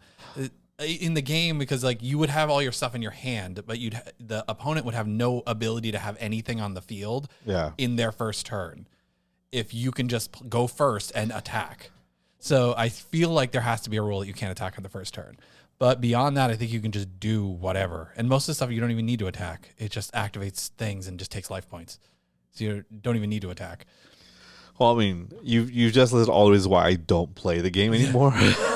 I just like the pretty cards. And honestly, the Yugi deck definitely was much more of a trip down memory lane with a lot of these cards being very, very, very familiar to me, being very like, oh my God, yeah, I remember. I mean, I remember Sangan, both in the actual game itself and in the Game Boy Advance game. I remember a lot of these cards, man. Buster Blair used to ride the Skull Dragon looking thing. Yeah, man, these were good times. These were good times, good cards, fun cards. Definitely not how it is today, but that's the most stereotypical old man thing that you could always say. Like, this stuff was better when I was younger. Like, well, what are you gonna do? Things change. But with adult people money, we can buy adult people things like the Exodia Etsy frame to put our Exodia pieces, which I will definitely be doing today at some point. We're gonna put all of our fancy little cards back in the fancy little box. Yeah, and that was our little Yu-Gi-Oh trip. Trip down memory lane with Yu-Gi-Oh stuff. And while we took this time to take a look at the past, we will now set our eyes on the future. And what is the future, Jeremy? The future is VTubers. Yes. So in case there's a light cut here, we want to just always do our little outro. Welcome back, all you kings, queens, and in-betweens, to another video here on the channel. This is another one of our sound tests that we did, and I thought it was a pretty fun conversation. So enjoy this behind-the-scenes look. Hello, hello, hello. Welcome, all you king, queens, and in-betweens to Miguel's future channel. This is going to be called The Past Few Days in... What did I say? It was The Past Few Days... In Woob. In Woob, yeah. Where we discuss Lorcana, and that's it. So Lorcana got really popular there really quickly. I'm surprised. Everyone tells it's got the Disney money behind it. Yeah, but like there's a lot of Disney stuff that people aren't super excited about. If that was the case, I think Twisted Wonderland would have done insanely well, but it did okay. It did okay enough for an anime, which I'm very excited about. I was at Gen Con when Lorcana just was starting, and the line would start. I was working one of the booths, so we would have to do, like, we'd get there early to set up, and then I was working for Pandasaurus, and they'd have scheduled events where I'd teach people how to play games. And so we were there before everybody else would show up, but the line was already formed to the door for Lorcana. I mean, I'm a Disney person. I enjoy Disney. I like all the Disney stuff, but that's too much. Just something like what they had. What was that one? The game that they had, the Mirrorverse game. Mm-hmm. I'm good. With the ink and stuff. I think some of that carried over to the. Didn't he have like ink, or he would draw it like a brush or whatever? No, you're thinking Mickey's Epic Adventure. Oh, the one I'm talking about is the mirror something, but basically they were like an action figure line, but they're like more intense, gritty versions of their people. It didn't sell that well. And did it have where you put them on the video? Like no. Now you're thinking Disney. Not Toy Box. What was that called? But that was good too. I did buy some figures from that. I got Lakota, the original version of that, for like I don't know if it was the PlayStation or what it was. 'Cause I remember Spyro being in it. So, and Spyro's PlayStation. They had a lot of people in it. They had a lot of Star Wars people, but I think this is even before the big Star Wars merger and stuff, because they had Boba Fett. Interesting. They had a lot of stuff. Here we go. Disney Mirrorverse. So it was supposed to be like gritty versions of the Disney It's characters? a little bit of a gritty. So there's Mike's Sully. There's I'm remembering this. Jack, and they're all action figures too. Like usually there's Oogie Boogie. The Maui one looks dumb. Yeah, all of them are insane. Like a lot of the villains did look really good. And as far as like an artistic take, they definitely looks good, but I didn't like the action figures. I didn't care about the storylines. I'm pretty sure that's over and done with now. It just looks like the stuff you see on like Facebook when it's like, if Disney was made for adults. Exactly, yeah. The weird AI stuff. Yeah. But I do like other Disney stuff. I did play one day we're gonna go over in detail my love and broken heartness of Lego Dimensions. Very stupid expensive game. It's a horrible gimmick, probably bankrupted so many parents. But it was so much fun, man. It was so good.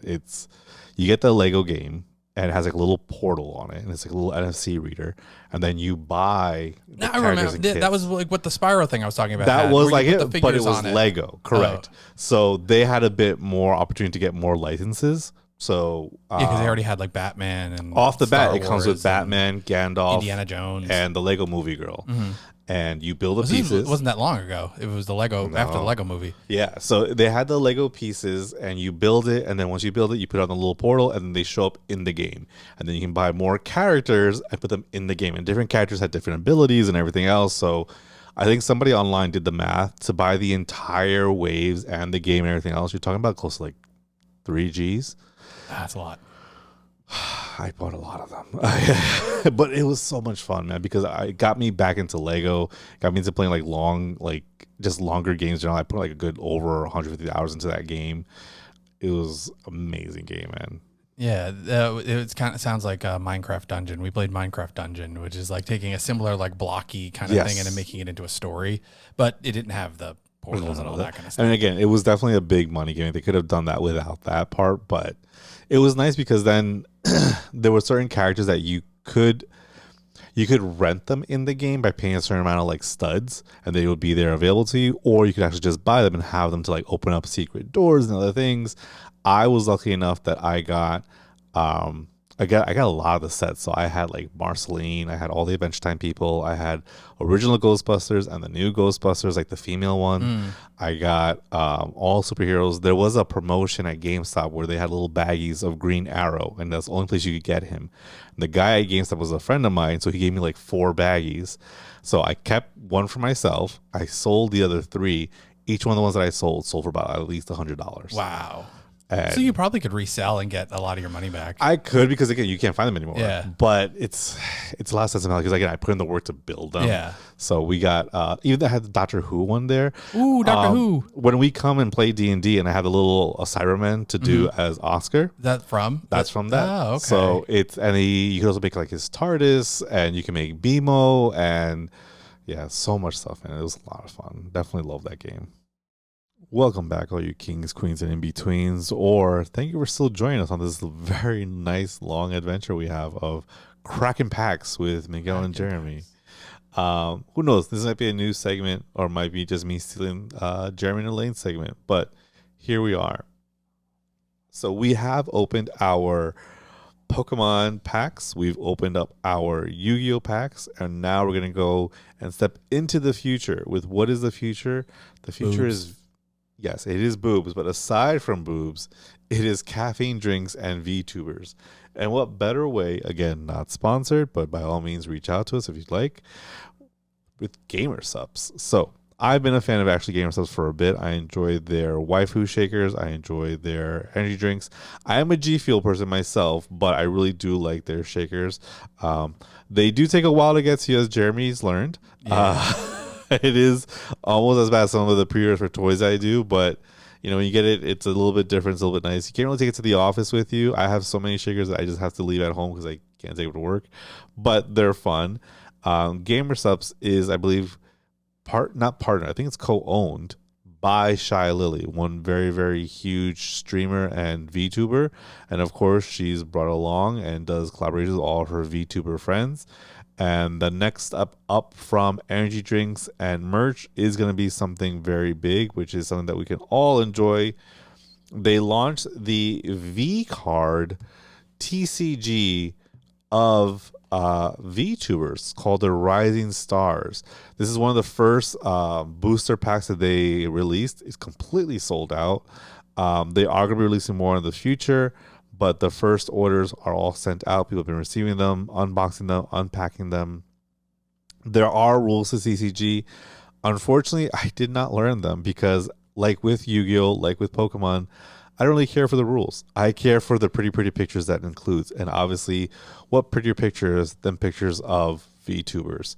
Now, I will say, Jeremy, this was the boobs that I was seeing from the side.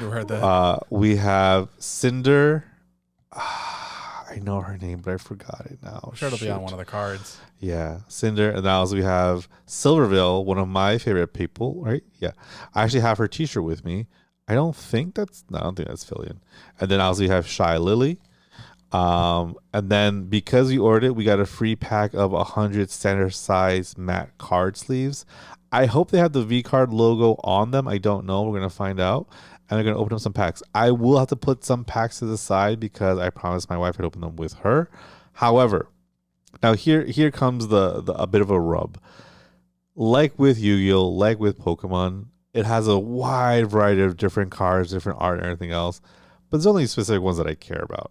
There's going to be a lot of VTubers. I have no idea who they are. There'll be a lot of content creators. Like, I don't know who this person is, nor do I, in a nice way, don't care. There are specific people I am looking for. I am looking for ShyLily cards. I am looking for Silverville cards. I'm looking for Vebe cards. I'm looking for Heavenly Father cards. Maybe a Moist Critical here or there. Moist Critical is a VTuber? He has a card set in here too. It's very funny. Who else? What's her name? These are all a specific company, right? No. Oh, they're spread out from all different agencies and everything else. Can you get an Iron Mouse? I like Iron Mouse. I don't think they have Shoujo people. No. Though they do have Nyanners, who used to be just like Silverville, and Vebe used to be with Shoujo. Okay. And are now indies. But again, it's a lot of people that I do know, and then a lot of people I don't know. Wonderful cards. I've seen the art of some of them. I just don't know them. I'm interested to see what the mechanics of the cards look like. I don't know anything about it. I'd see if I can guess how close I am to how the game is played. I will charge you with that task, Jeremy, to learn how to actually play this game. And then we can hopefully maybe try some on our own and see how it goes, see what it is compared to, because you are the TCG person. I don't know any TCG games, period. You do the Magics, you know of Pokemon, You seem to have more knowledge definitely on Yu-Gi-Oh. You know a wonderful company called Primal and their TCG. Link description below. Nice over here. But I don't. I just collect the pretty cards and I like putting them somewhere to be seen. So with that, we're going to start first with the sleeves. And the reason is because one, we need the sleeves to be available to us. And two, I'm curious what these sleeves look like. So since it's 100 card, I wonder if they did specifically 100 card pack in case you wanted to just buy the sleeves for like a commander deck. Because that's 100 cards. I would imagine that they are magic sized. Like, you're saying a lot of words. I don't know. So there's a type of magic deck that is called a commander deck that has a singular card that's out of play that you can summon at any point or cast at any point, and then a 99 card deck. So it's 100 cards. You need 100 sleeves. So a lot of times it'll either be 60 sleeves in a pack or 100 sleeves in a pack because they're made for either commander or standard. Where'd the lands go? The lands are part of the 100. Got it. Thank you. All right, we're gonna pull out one. It is a nice quality. It definitely has like a little thick ridginess to it. The other side is they have a nice little silver color on the inside, and this is also ridgy. I don't know if that's an official term or not, but here you go. These are dual matte sleeves. Well, then there you go. They're the ones that have the actual color continued to the inside, not just white on the inside. Oh, okay. Where it'll be just like the back of the art. But yeah. In this case, it carries through the silver color all the way through. All right. Well, hey, today's gonna be a learning trip for me in many ways, and that was my first lesson. You said dual color? Dual matte. Dual matte. So we got dual matte sleeves, ladies and gentlemen. They are standard size, and they are matte as well. We're gonna take out 100 of them. We're gonna take out 100. We probably don't need to do that, but what is life if not fun chaos? Well, there's 2 packs in here, so I wonder if that's 50. I'm gonna say yes. Because it says 100 sleeves on the box, so these are probably 50 each, which would lend me to believe that it's probably a 50 card deck format. Do you want to check how these compare right now in size to like a Magic sleeve? Wait a second, that Pokemon sleeve is for Magic cards? Yeah, Magic and Pokemon use the same size sleeves. Oh, okay. I thought I was like, it's just Yu-Gi-Oh. Oh, that is the Japanese. What size. About Lorcana? Lorcana, I believe, is Magic sleeves. Oh. I don't know 100%, but I believe they are. So this looks just about the same size as the Magic sleeve. It's a little bit smaller. So they could. And what size are Primal cards? Magic. So this could fit in a Primal deck box. Yes, they could. Very cool. And Primal's very waifu oriented, so now, it would probably fit very well. VCard, they did have their deck boxes too, which I think they actually refer to them as commander deck boxes. Oh, so then they're probably just cross marketing a lot, where it's like if you play Magic, you can also just have like waifu stuff if you want. So this seems to be kind of like most promotional decks as I've seen. Again, well, I'm not familiar with the card games and the rules. I know merchandise where you can usually pop this up, fold this down. Like the displays. Yeah, exactly. And then boom, you have your VCard Rising Stars set. There's your box topper. That's what I was talking about before, remember? Tell me again, right? It's like it's typically a promo card or series of promo cards that are specifically box toppers. Okay, we're going to put this one to the side so we can do that one first. It probably has 1 card in it. It feels like it. It has a little on the sides right here. Here, I'll turn it this way. I'll turn it this way first. First edition. They have like little elements. So obviously there's an element aspect involved. There you can see little elements, Jeremy. Oh. Exactly. These are first elements. edition. We got in this early, and we're gonna do what we can. Wow, that's a lot of cards. I didn't realize that was that many cards. What am I gonna do with all these cards, Jeremy? Gonna play the game. All right, hold on. Let's pull them out and see who I can name off the bat. So they also ShyLily was one of the co-hosts for Fillian's VTuber Awards, and if you tuned in, which I did, they gave you an opportunity to pre-order a special edition ShyLily and I think Fillian promo card that can only be ordered through that thing, which now has ended. I did order it. I don't know when I'm going to get it, but I did order it.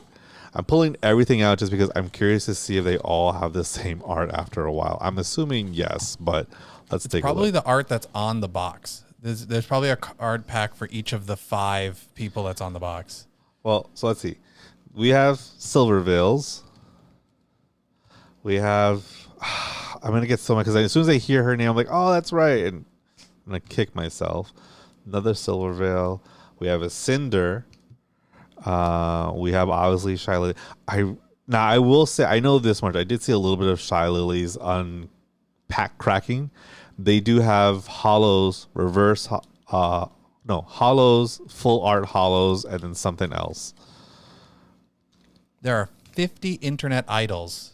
Oh. VTuber and iconic content creators to life featuring over 50 different internet idols. So that's a lot. It's not just VTubers then, because I was, again, Moist Critical is definitely not a VTuber, and neither is Heavenly. So these are all ShyLilys. ShyLily, Cinders, this person, more ShyLily, that person, Cinder. We got Cinder, chain cleavage. We got underboob. We got ShyLily, and I don't remember what you called her. Silver Veil. That's my T-shirt that I have in my bag. Okay. It looks like we have the most. I mean, it's kind of hard to tell, but it feels like we have the most ShyLilys and Silver Veils, maybe Cinders, and then the second to last is purple, and then the last seems to be underboob. I apologize like crazy chick archetype to my wife for opening up the top box topper card. It includes one artist series card.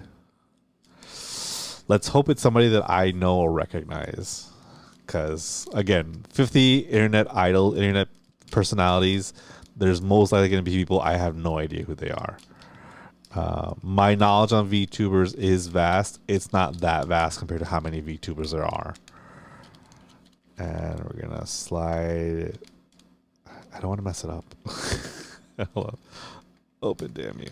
Okay. You can open down the center typically? You're down the center. Hold on. What? Okay.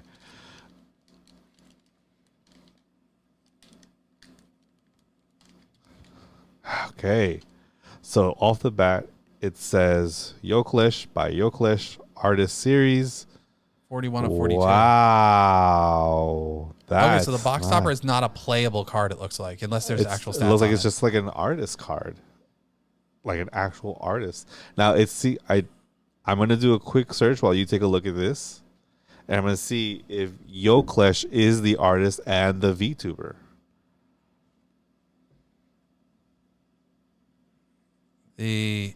It's similar to like art cards in Magic, though typically a box topper in Magic or any other, the sleeves are like rough, which is not typically ideal for when you're putting cards into them. But typically in Magic or Primal or many other things, the box topper is typically a playable card, but this is an art card. Okay. But it is numbered. I can't see it now, but I think it was 41 out of 42. Hey, that means there's only 42 of those cards out there, and I got one of them. So Yoklish, musical artist, Twitch streamer, and VTuber. I'm assuming they're an artist as well, and this might be a card they made of themselves because it says cool. Yoklish by Yoklish. Yeah, it's signed by her. So yeah, so that's a very cool card. So again, don't know Yoklish, but happy I got that card. She got a devil thing. She got a devil thing going on. All right, moving forward, where should we start, Jeremy? This is up to you. This is your thing. I'm gonna go least. Not. I mean, because I don't think any of them are bad, but maybe the ones that I feel like would be the least likely to gain somebody I like to most likelihood. So I'm gonna go Underboob, Purple, Cinder, Silver Veil, ShyLily in that order. Okay. So we're gonna go Underboob first. So you're also going least amount of cards to most amount of cards. Oh yeah, or most amount of packs. I'll put the sleeves. Unless it just looks like that, but I'm pretty sure there actually are different numbers. Oh wow. This is 6. This is 5. How many do we have of those? 5. So these two have the same amount. This has 6. This is 6, and ShyLily is 6. Okay. So it's just 666. Mark of the Beast. Yes, and then double fives. fives. Yeah, that's kind of interesting. I wonder if it's like a licensing thing or it's the amount of. Well, 6, 18, 28? Yeah. This would be 28, right? Yeah, that sounds about right. A Rising Star set content. 42 cards. 42 cards. No, wait a second. That's not possible. There are 42 art cards. Okay. 42 common mascots. 22 supports. 42 uncommons. 42 rare. 42 ultra rare. 42 signature god rares. And 12 secret rare supports. Okay. So This box contains 28 booster packs and 1 box topper. Each booster pack contains 10 random cards out of the 286 different V cards. All right, so in between the like low end of booster boxes, which is typically 24, and the high end, which is 34, it's like in the middle there. All right. So 32 is common. let's start with, I mean, I will say I'm excited and I hope this does well because I think VTubers should definitely get a little bit more spotlight. It's not the way they have been getting. I think being able to put them in people's hands, I just hope the game is functional. Yeah. So we're going to go to the next. We're going to start off actually with Underboob and I hopefully learn their name. I'm going to start off. Oh, I can't tell what's the. All right, we're going to go here. Is that an art card, that top one? It looks like it's double-sided. This is Learn to Play. Oh, okay. So you can learn to play the game with that right there. So I don't know. There's a special, like I said, Pokemon thing where you count them out. So we're just going to start from this side, flip them over. We'll all be surprised. First card. So that side's the side with the rare, probably. Hey! Oh, is it? Well, it looks hollow. Yeah, so I think that's the back of the pack. So, okay, so next one we'll do it from the front one. Okay, we have Nyanners. Nyanners, I'm actually really excited about. Nyanners, like I said, used to be in V Shoujo, was an indie, went to V Shoujo, left V Shoujo's indie again. Nyanners is dating, is currently with Lord Athelstan, who is another VTuber, and they have a channel together, and they do a lot of stuff together. They're very chaotic, but they're very cute. Very excited with the card. She looks super adorable. Definitely a bigger art than I think the other cards are. So they between it's between a full art and like maybe a regular card. Let's see how it compares to the other, like the more common cards, to see if this is a extended art version of a card or if this is the typical. I feel like they're going to lean heavily into their art because I think that's going to be a big selling point for the cards. I do not like the fact that there's like a textured back to the cards.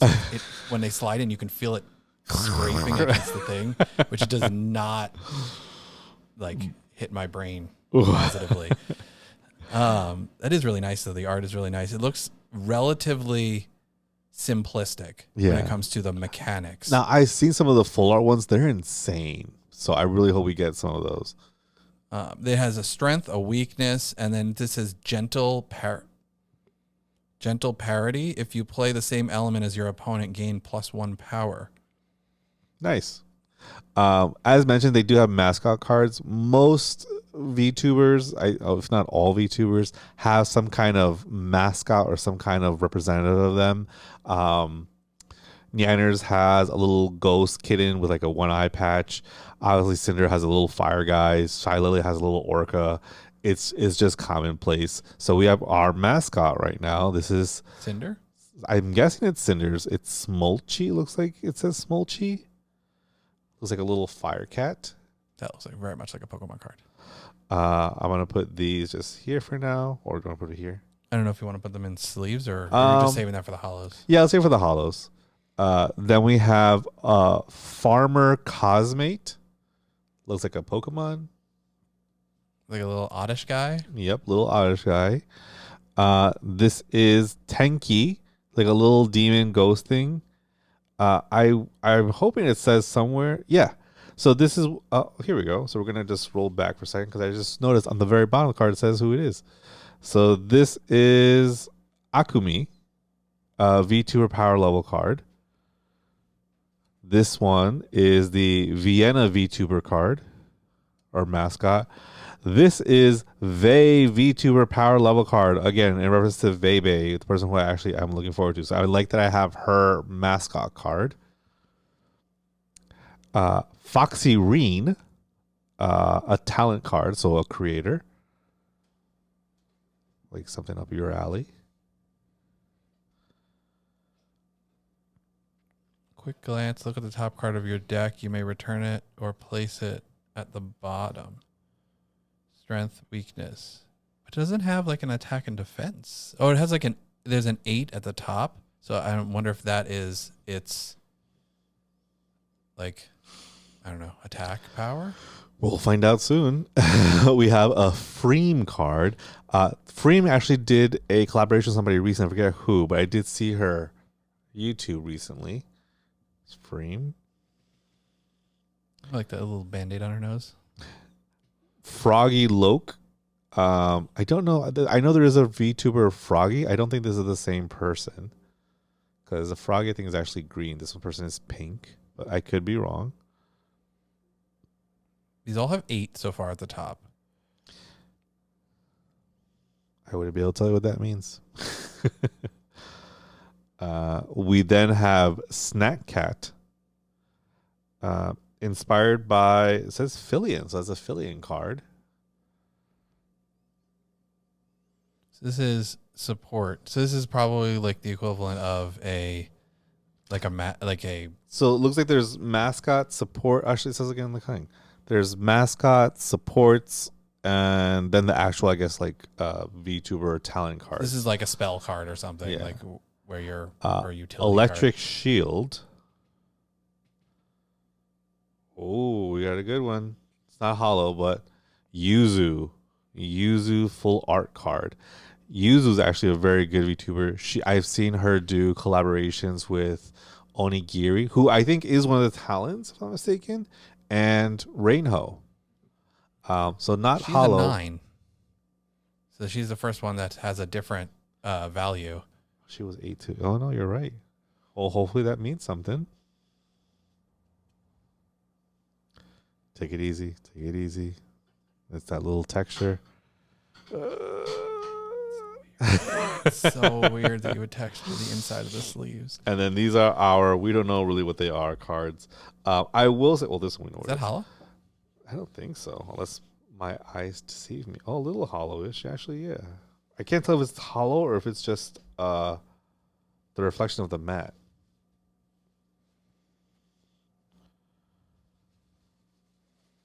I don't have any more inner sleeves, or I would inner sleeve them prior to putting them into the No, no worries.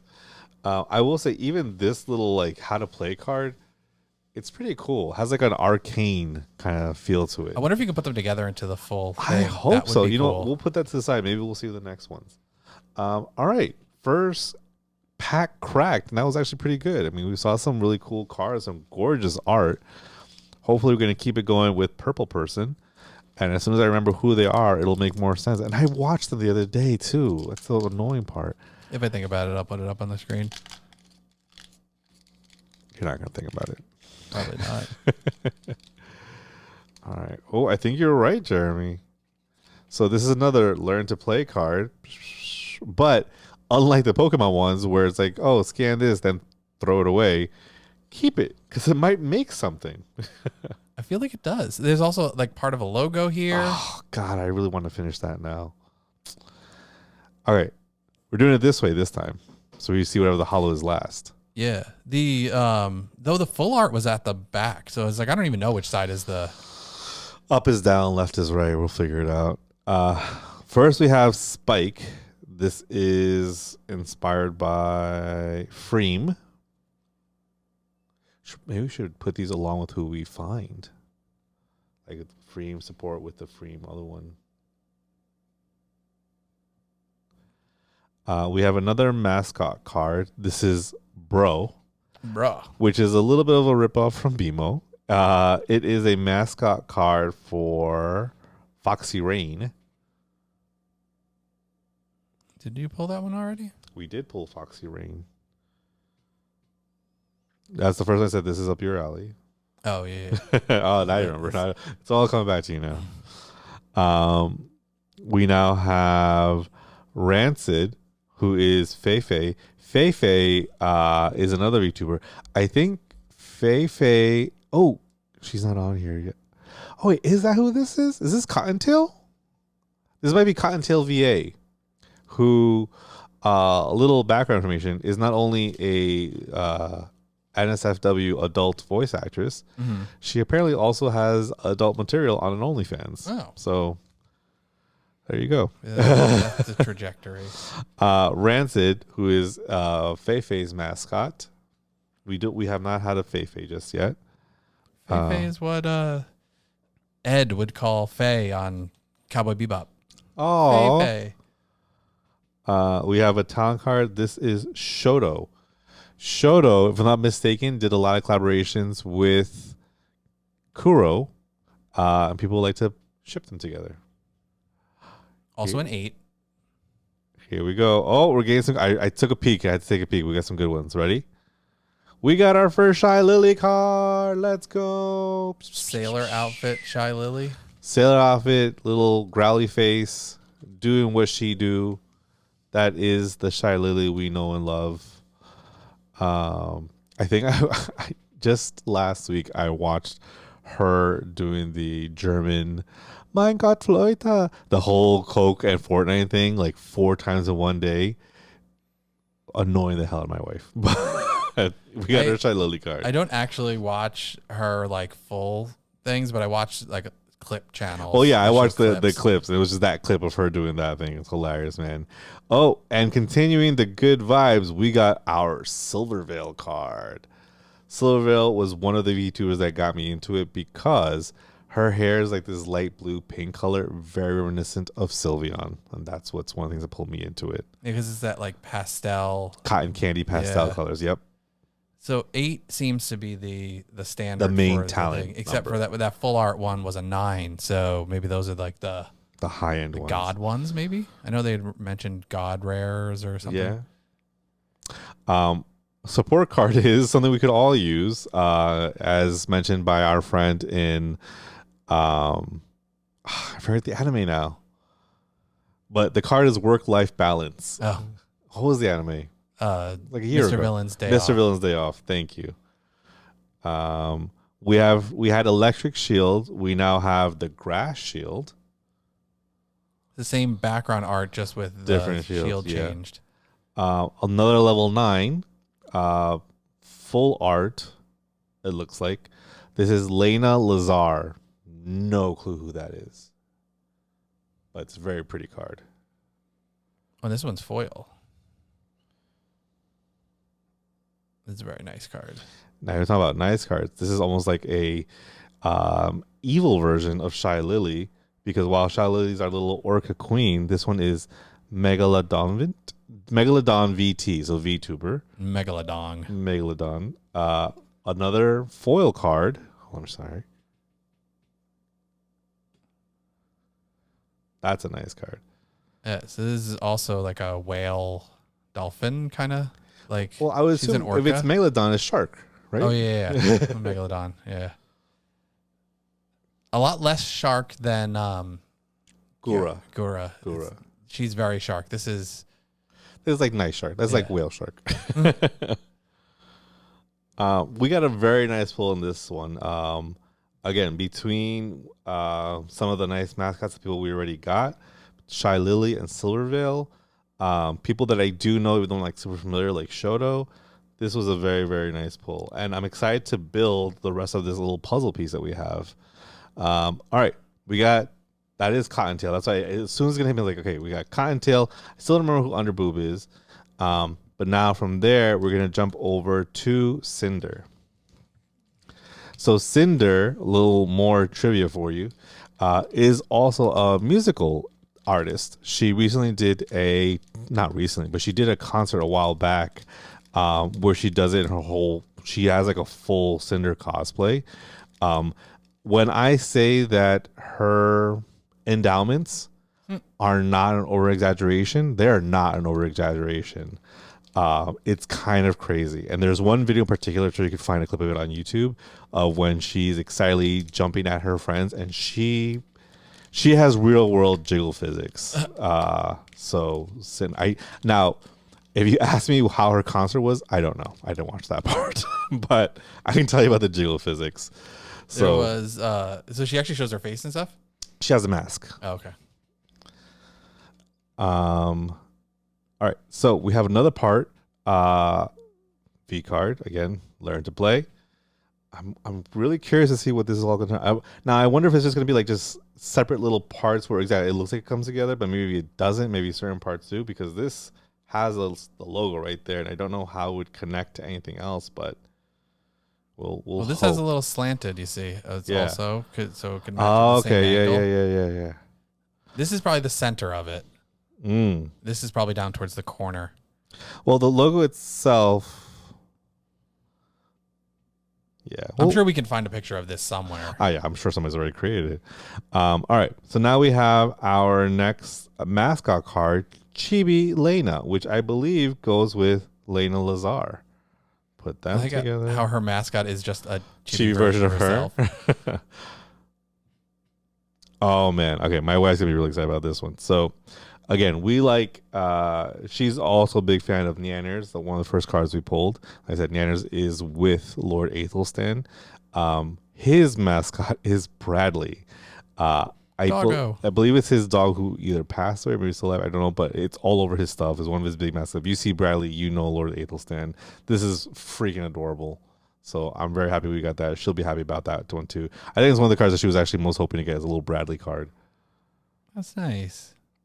A lot of care went into that art. Yeah.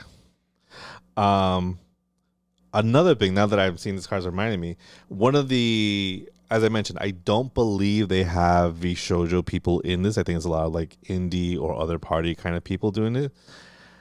However, who they do have is Monarch, aka Amelie, who is now with VShojo. So obviously this set was created before she joined VShojo. Amelie is the voice of Marin from My Dress Up Darling. We have a video up on the channel of a panel that we recorded of hers that when she spoke at Kineticon. She's awesome. Very, very happy that she's in this set. I'm very happy to get the rest of her cards, so I'm hoping to finish out that little set as well. She was very popular. Her panel was very popular. And as we mentioned, Purple Person, aka Cottontail, we have our first Cottontail card. Cottontail definitely has one of those very sultry voices that as soon as you hear her speak, you understand why she is a voice actress and a adult voice actress. So good on her. Now we have Sayu. I've heard of Sayu. I've never seen his videos, but I've heard of him. If you're a person who likes soft boys, it looks like Sayu might be your cup of tea. So you have a Sayu. The mechanics of the game do not look complicated. Like from reading the effects here, like they all seem to have, most of them seem to have power 8. I don't know if there's 7s or 9s or whatever, but the mascots give you pluses based on the element that they're being paired to. Mm-hmm. So you can just play a mascot, it seems, onto any card and it'll give you +1 if you play it onto the correct element. Mm-hmm. So like in this case, it's platinum. If you play it onto a platinum, then it gets +2. So adding to the 9 or the 8 or whatever. And then if you play it on their specific, the one that they're the mascot of, it gets +3. Oh, okay. And so you're just buffing your guys. I'm assuming they just attack in. And then there's a strength and weakness, which maybe that minus is plus or minus. It'd be so crazy if you become like an official trainer for this thing, man. Our next card is Doki's true form. I know Doki as the VTuber. I was not aware this is her true form. It looks like some kind of eldritch horror. But there you go. Yeah. That's her true form, apparently. I know you loved Electric Shield. I know you loved the Grass Shield. You know what I think you're going to love? Water Shield. The Water Shield. Hey, wow. I had a 1 in 10 or had a 1 in 7 chance. We're going to shield it up right there. Though this one feels a little bit different to the rest. Maybe it's my imagination because I'm just keep holding the cards, but it feels a little different. I don't notice it. Then I'm just crazy. No, I mean, you could be right. I doubt it. Cannot benefit from any elemental power advantages this round. Okay. So now we have our next support card, which this one does make me feel a little uncomfortable. This one gives me a little bit of the uncomfies.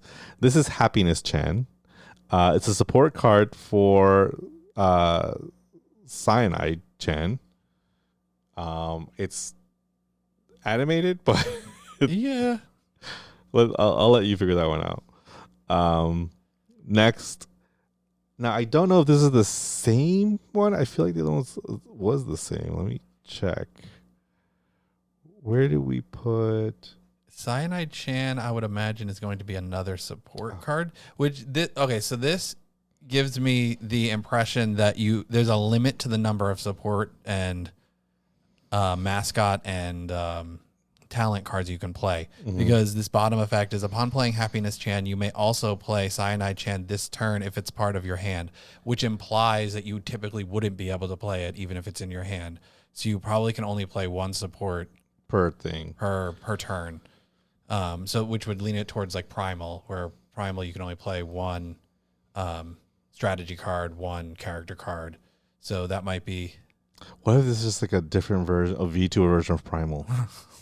I mean, the Primal rule set is not super complicated. It's not like Magic or Yu-Gi-Oh! So I could see it leaning more towards something like that. Next card is another Yuzu card. So now we got our first duplicate. Not the end of the world. Again, it's very pretty art, and I know Yuzu as far as a VTuber. I am familiar with her. Not a huge fan, but definitely not against it by any means. So we can now trade this with somebody. Hey, anyone's looking for a Yuzu card, we got you. And then our last card of this pack is the Lamp Champ. This goes with Yuzu, and it is a holo card. It is a holo mascot card. She's got like a fire fox kind of. It's like her little thing. She's looks like a moth, if I'm not mistaken. Oh, okay. I think those things are in her head, little moth ears. Oh, so that is nice. So, I mean, again, we've opened up, 3 packs so far, and I will say... A lot of variety. A lot of variety off the bat. I will say, obviously, there's a very clear interest in it. If you like a little bit of sexy anime, cartoon VTubers, this is what you want. And then you add some like fun and something to it in between the mascots, between the supports, between adorable Bradley. I think there's definitely a lot of stuff here just for the collection aspect. As a collector, person who doesn't go into like the rules of things, I love this like put together puzzle part. I love putting your person against with the other parts that go along with it. ShyLily, because she's the co-owner and all this stuff, she had a bunch of packs she was opening up, and she filled out to get all of her cards, all the arts, all the god ones, everything else, and she did it. Though I'm sure for us plebes that would be much harder to do. Yeah, I would imagine they just give them to her. All right, now we're gonna jump into Silverveil. Silverveil, again, one of the original VTubers that I got into the most, which is why I have her shirt. I think she has a great voice. I think she has a great art style. I love her character design. I love the colors. Again, big Sylveon fan, so this was right up my alley. I was definitely a little sad when she left VShojo, but from what I understand, she's doing really well as an indie, so, more power to her. Our next part in the secret puzzle, it looks like the person on the bottom is trying to bite the boob of the person on the top. But it looks like it's the other end of the Rising Stars logo. So it's probably like here. That's what I'm going to guess. It's probably one card in the middle, maybe right there too. I really hope we finish that, man. I know we're probably not going to finish it, but I'm going to hope. They've all been different so far, which is interesting. Knock on wood, man. Knock on wood. Or maybe it's one of those, or a certain number of ones per card pack. Like, maybe like file. they give it to you specifically in like every booster box has a complete picture. Or every like Silverveil has like pictures 1, 3, and 5. Oh yeah, that's possible. And then this has every 2, 4, and 6, so on and so forth. That's why, because we've been getting different packs, that's why I have different pieces. Who knows? We'll see by the time we get to ShyLily. Starting off, we have Pistonini, who is Bao. As I'm sure you know Bao, one other VTuber, another water-themed VTuber. Do I know Bao? I think you do. I know she's been in a lot of V2 or a lot of YouTube videos recently because people have realized that her IRL self, as the kids say, has a lot of cake. So she's been very popular because of that. Yeah, she's very, very, very popular VTuber as well. Next, we have one of your favorite pairings, Tad and Cannoli. These go with Koki VTuber. Koki is a Puerto Rican word for frog. And I've heard of this VTuber Koki. I haven't seen them myself, but I know of them. So there's that one. We're definitely running out of space. I'm gonna have to take some people off the board, but yeah, I might have to start condensing. This one, now that you know of some history of Cottontail, her mascot's name is Fluffer. Fluffer. So we have understand why. Fluffer the mascot. It's a little mouse, and I'm sure it's named that because it's fluffy. I'm sure that's the reason why. That's absolutely the reason why. This is not Cinder, by the way. This was for. It was Akumi. Akumi, yeah. So what is this one? No, this is. We don't have the Cinder one yet. No Cinder yet. We opened up the Cinder pack, but we did not open up Cinder yet. But I think that we did get something Cinder because I was talking about. I think just when we opened her pack, that's what it was because she's on the cover of the pack. Next card we have is Juniper Actias. Not familiar with that VTuber or that internet personality. I'm not sure. I will start condensing until we find the support for the different ones. It sounds good. Maybe we'll put them with element type. Okay. Do that. Whatever is easiest. This one I'm actually pretty excited about. Not super duper mega, but up there. This is Laimu. Laimu is a little green ferret kind of person VTuber. But Laimu has an insanely advanced rig for her VTuber model. Like most VTubers, sometimes when they have a certain her videos. Yeah, when they have most VTuber models, they just kind of the mouth opens and closes and that's it. Her whole like lips move, everything else, it's like super hardcore advanced. And she went through some of her toggles. And one of the best videos ever because she did the thing where every piece of VTuber model explodes. And she goes, biblically accurate Laimu. Amazing. I think I saw that short. Great video, man. I've seen some of her shorts, and she talks a lot about her model. And yes. Things like that. So I'm excited that we have Laimu. That's a good one. I'm going to put Laimu just down here because I'm excited for her. Oh, going back to, it's not the same one. It's not. All right, so this is what I was mentioning to you before, where I'm going to try and. It's probably an 8 version and a 9 version for each of them. You called it. It is the 8 version of Lena Lazar, a little like vampire with a syringe, kind of gothy mommy look. It looks like it's just a close-up version of that, and this is just a more bigger full. Well, technically, this will be a full art because there's less space here, but. While it looks like it's the same art, it's a close up here, but it takes up more of the card space. Yeah. So excited that again, hey, we are getting more of the art cards, different versions of it. So I'm excited to complete sets. We did get now our second duplicate. We got another grass shield. Shields are all here. But while we do have grass shield, do you have a grass guardian? Oh. Like a fair or an angel, or you lose the current round, return grass power level card to your hand. The next card we have is Nanoless. I'm not familiar with Nanoless. It's kind of a scary design.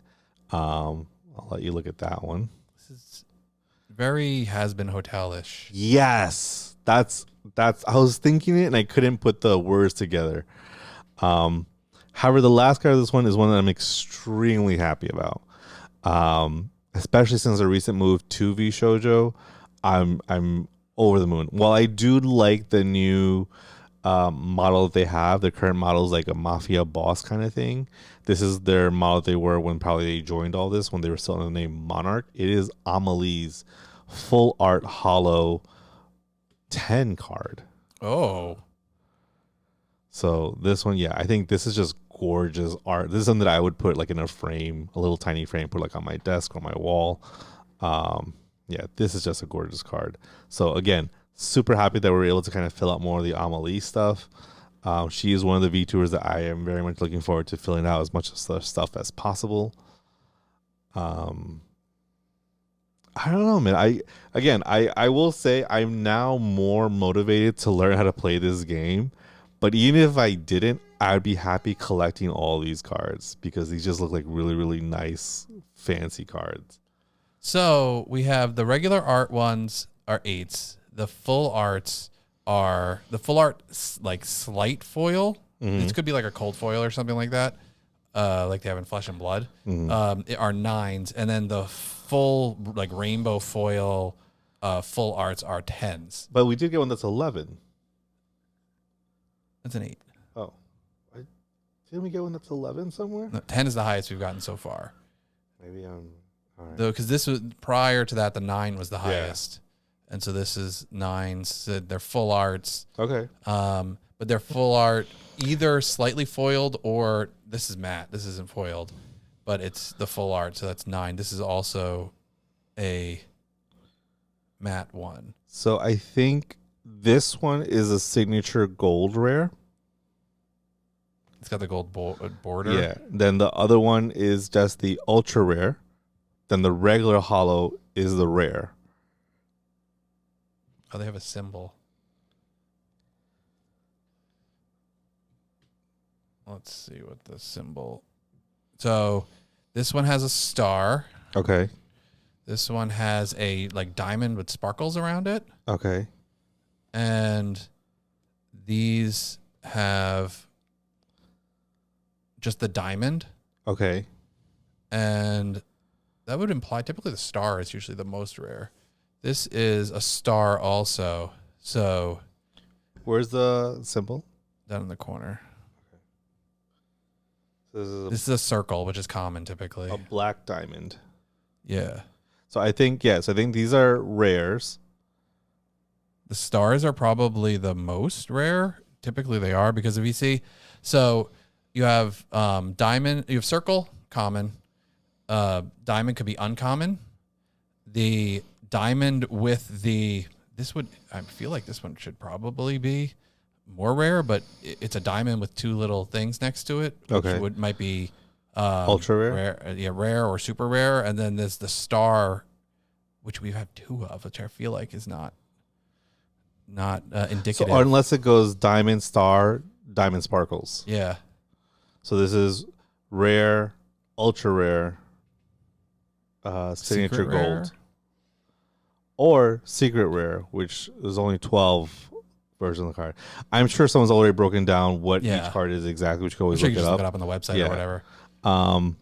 But again, I'm loving these cards. Gonna go now to the queen of the hour, ShyLily, bringing us all together with her Coca-Cola and Fortnite.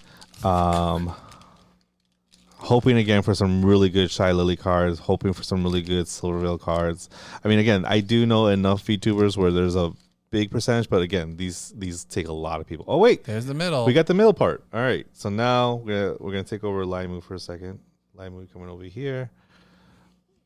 Feifei's gonna come over here. Boom, boom, boom, ta-da! We did it, baby girl. Does that go there? Yup. Oh, so this is the center. Oh man, it was probably only being 9 cards wide then. It could go beyond because this doesn't hit anything, so it might have one more that's got like a corner section here. I hope it was 9 cards. That's way too. Because if it was 9, that's almost like a sheet of paper. That'd be really nice in a frame. It goes back like probably going to be how many? If you have one more level, it probably like completes. So this like you get the rest of her. So it'd be 9 and then one more ring around that. Oh God! All right. Well, we're doing good. We're doing good. Let's put these all here. So again, I will say in terms of like making people appreciate your cards, that makes people not want to throw away the learn how to play stuff. So it's like, okay, yeah.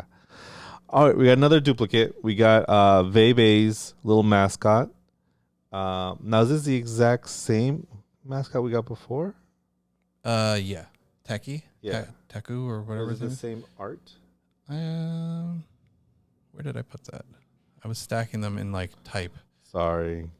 Here. Oh yeah, it's the exact same one. Yeah. Okay. All right.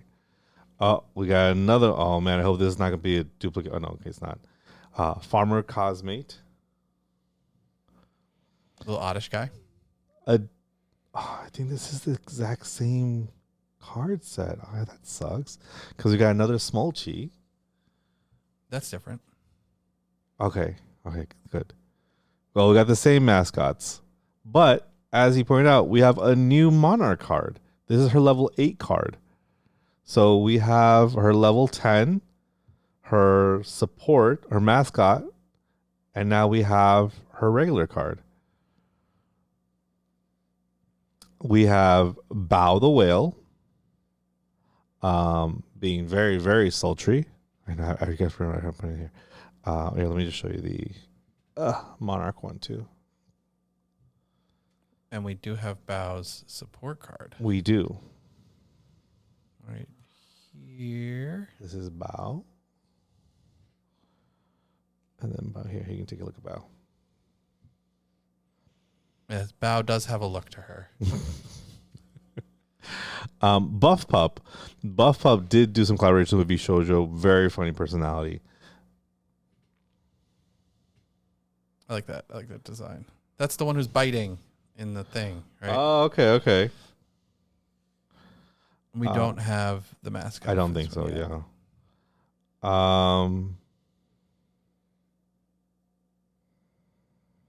This is Double Down. Inspired by, I think it's a Smiley or Smithy. It looks like a Sia card. Oh, yeah, I can see that with the covering the eyes. Yeah. We have the Grass Guardian, but now we also have the Water Guardian. So I don't think the Guardians are inspired by any VTuber. I think they're all going to be the same. It's a good way to save money on art is just have like a static image that just changes the symbol. Yeah, maybe like the color aesthetic a little bit, but yeah. All right, we did it. We got the VCard, guys. We got the VCard. The full name is Vebe. She does go by Vey now, so that's fine. I loved her look. If you guys recall, on the Weekend Weeb channel, there was an unboxing of a Vebe statue. That is Vey right there. She doesn't look to be hollow or anything. Looks just to kind of be regular. It's still a nice card. It's great art. I think it looks really, really nice. That's a power 9.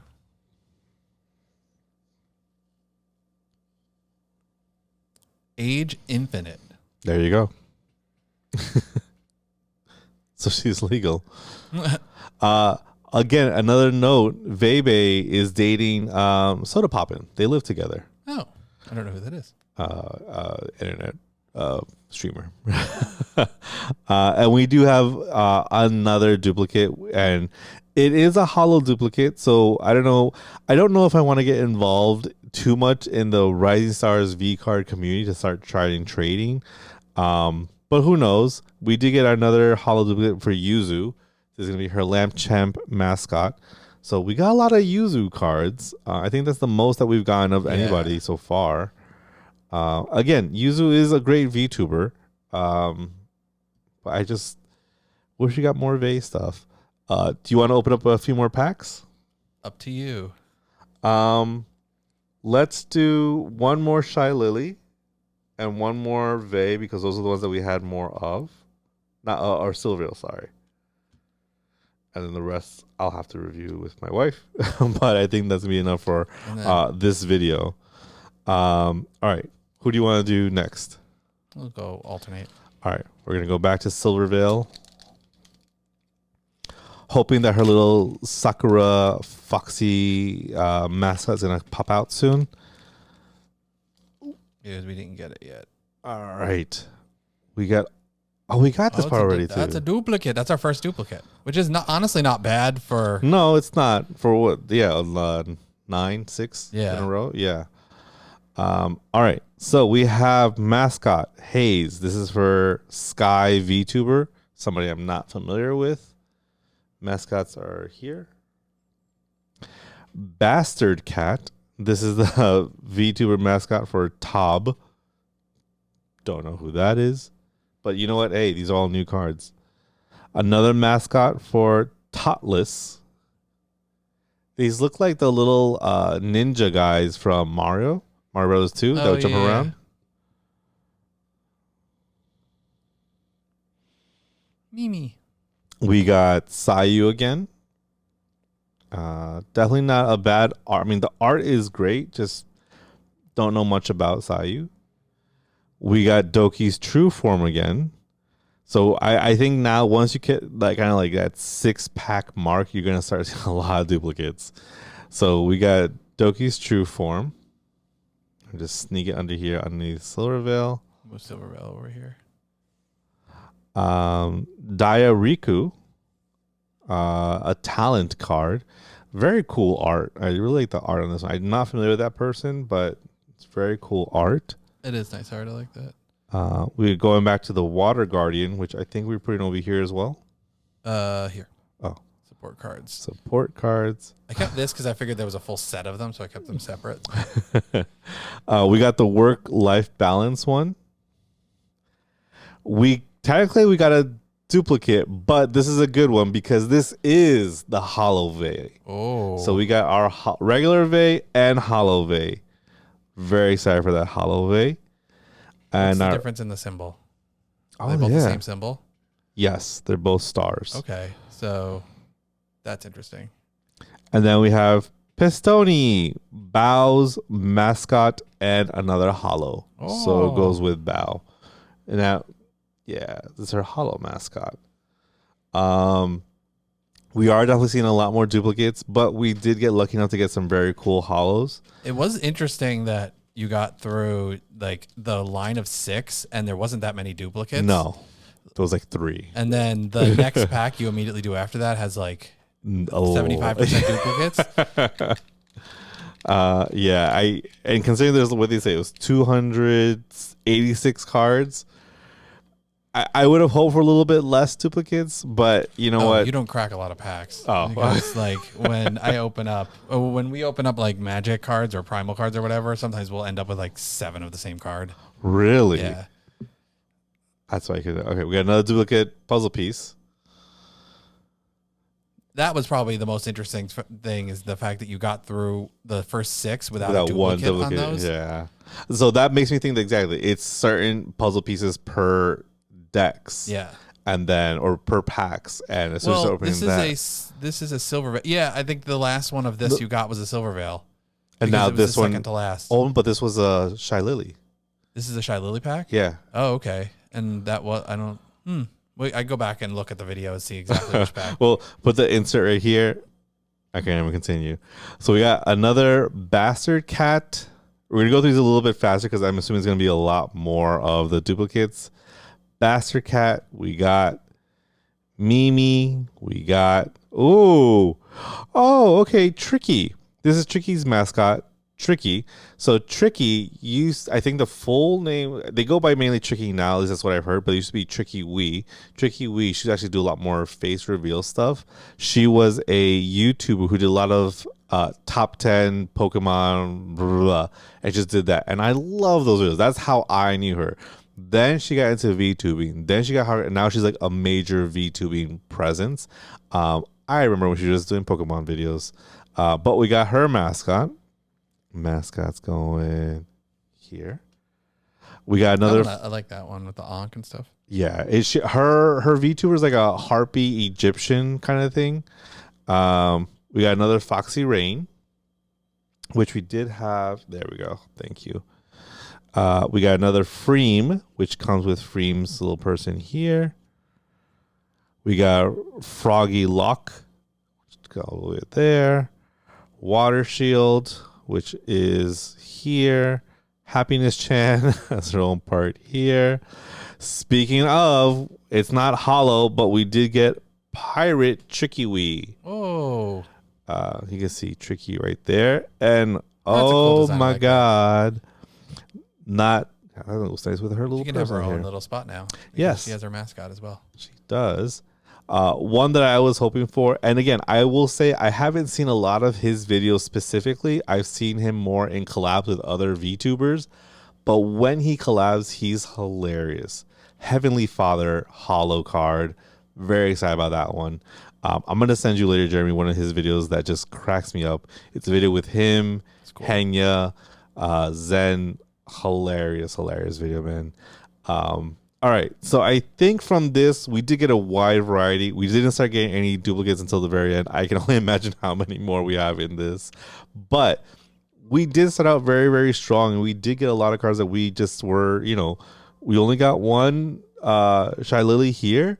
We got one Nanoless. We got, a nice Bow. We got the Monarch card, the super rare Monarch card. Which I'm gonna look online to find out what the breakdown is to see if it's like a ultra secret rare, what do they call them, signature gold rare, secret rare supports, signature god rare. That's what they're called. Sorry. I think there's only one of the diamond with the sparkles. So maybe that's the signature god rare. There's only 110. I don't know if it goes to 11, but dial it up. I'm surprised we only got one ShyLily card, considering she's like a co-owner. Yeah. You think she'd be featured in the art of more of the cards? Or do you think that maybe she took the classy road and she was like, I want to feature other people. Yeah, they know me. I own this. So like, I'm going to be on the box. They're going to see me all the time. But still, for people who are fans of ShyLily, yeah, I would have liked to get more ShyLily stuff. And we didn't even get her mascot. Didn't get her mascot. We didn't get Silverville stuff. There's also all this, so you'll probably get them. If I do, I'll definitely let you know. I'll take pictures. I'll send it up to Jeremy. Jeremy can maybe as a community post on the channel, because I know that's people say that's good for that. But yeah, I don't know. I'm very happy. We got a Bradley somewhere.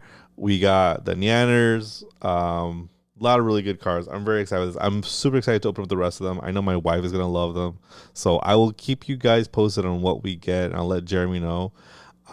As always, thank you very much for joining us. This is a little bit longer for a Cracking the Packs video. Don't forget to like, comment, subscribe. Ring the bell so you know what's up. Let us know, what VTubers do you guys like, if any? Are you familiar with VTubers? Have you seen VTubers before?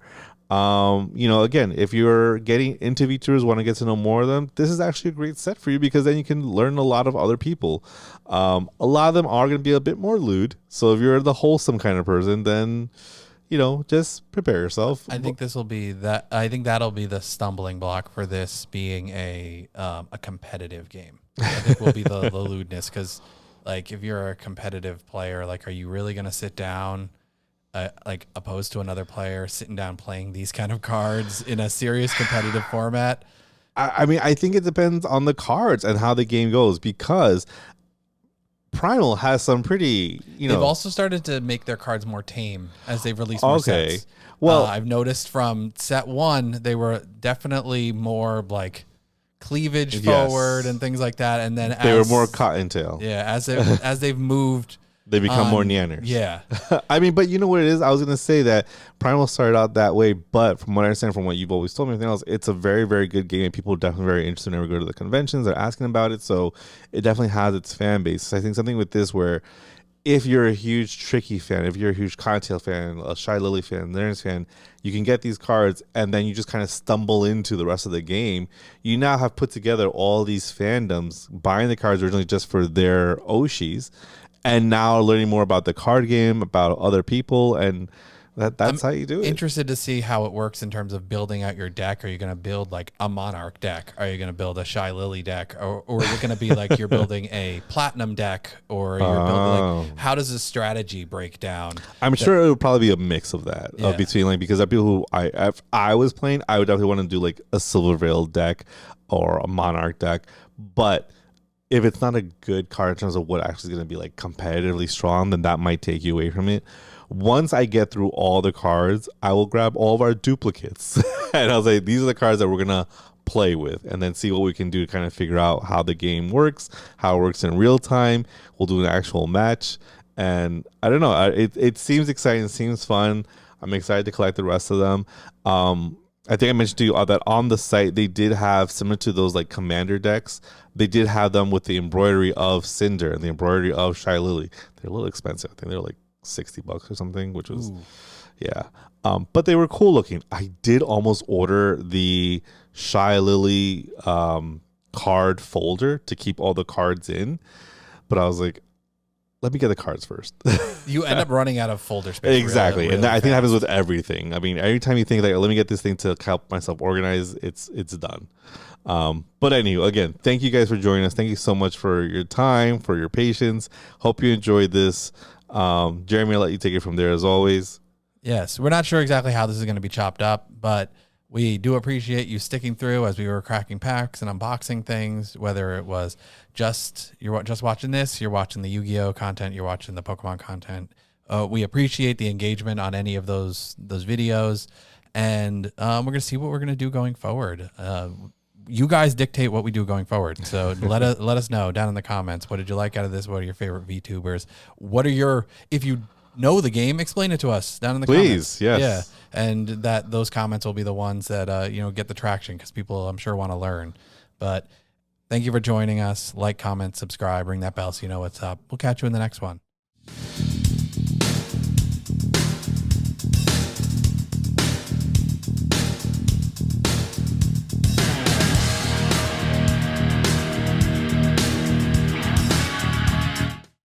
Hi, Tisha Valenza, aka Poison Ivy, and you've just been watching King's Entertainment Reviews.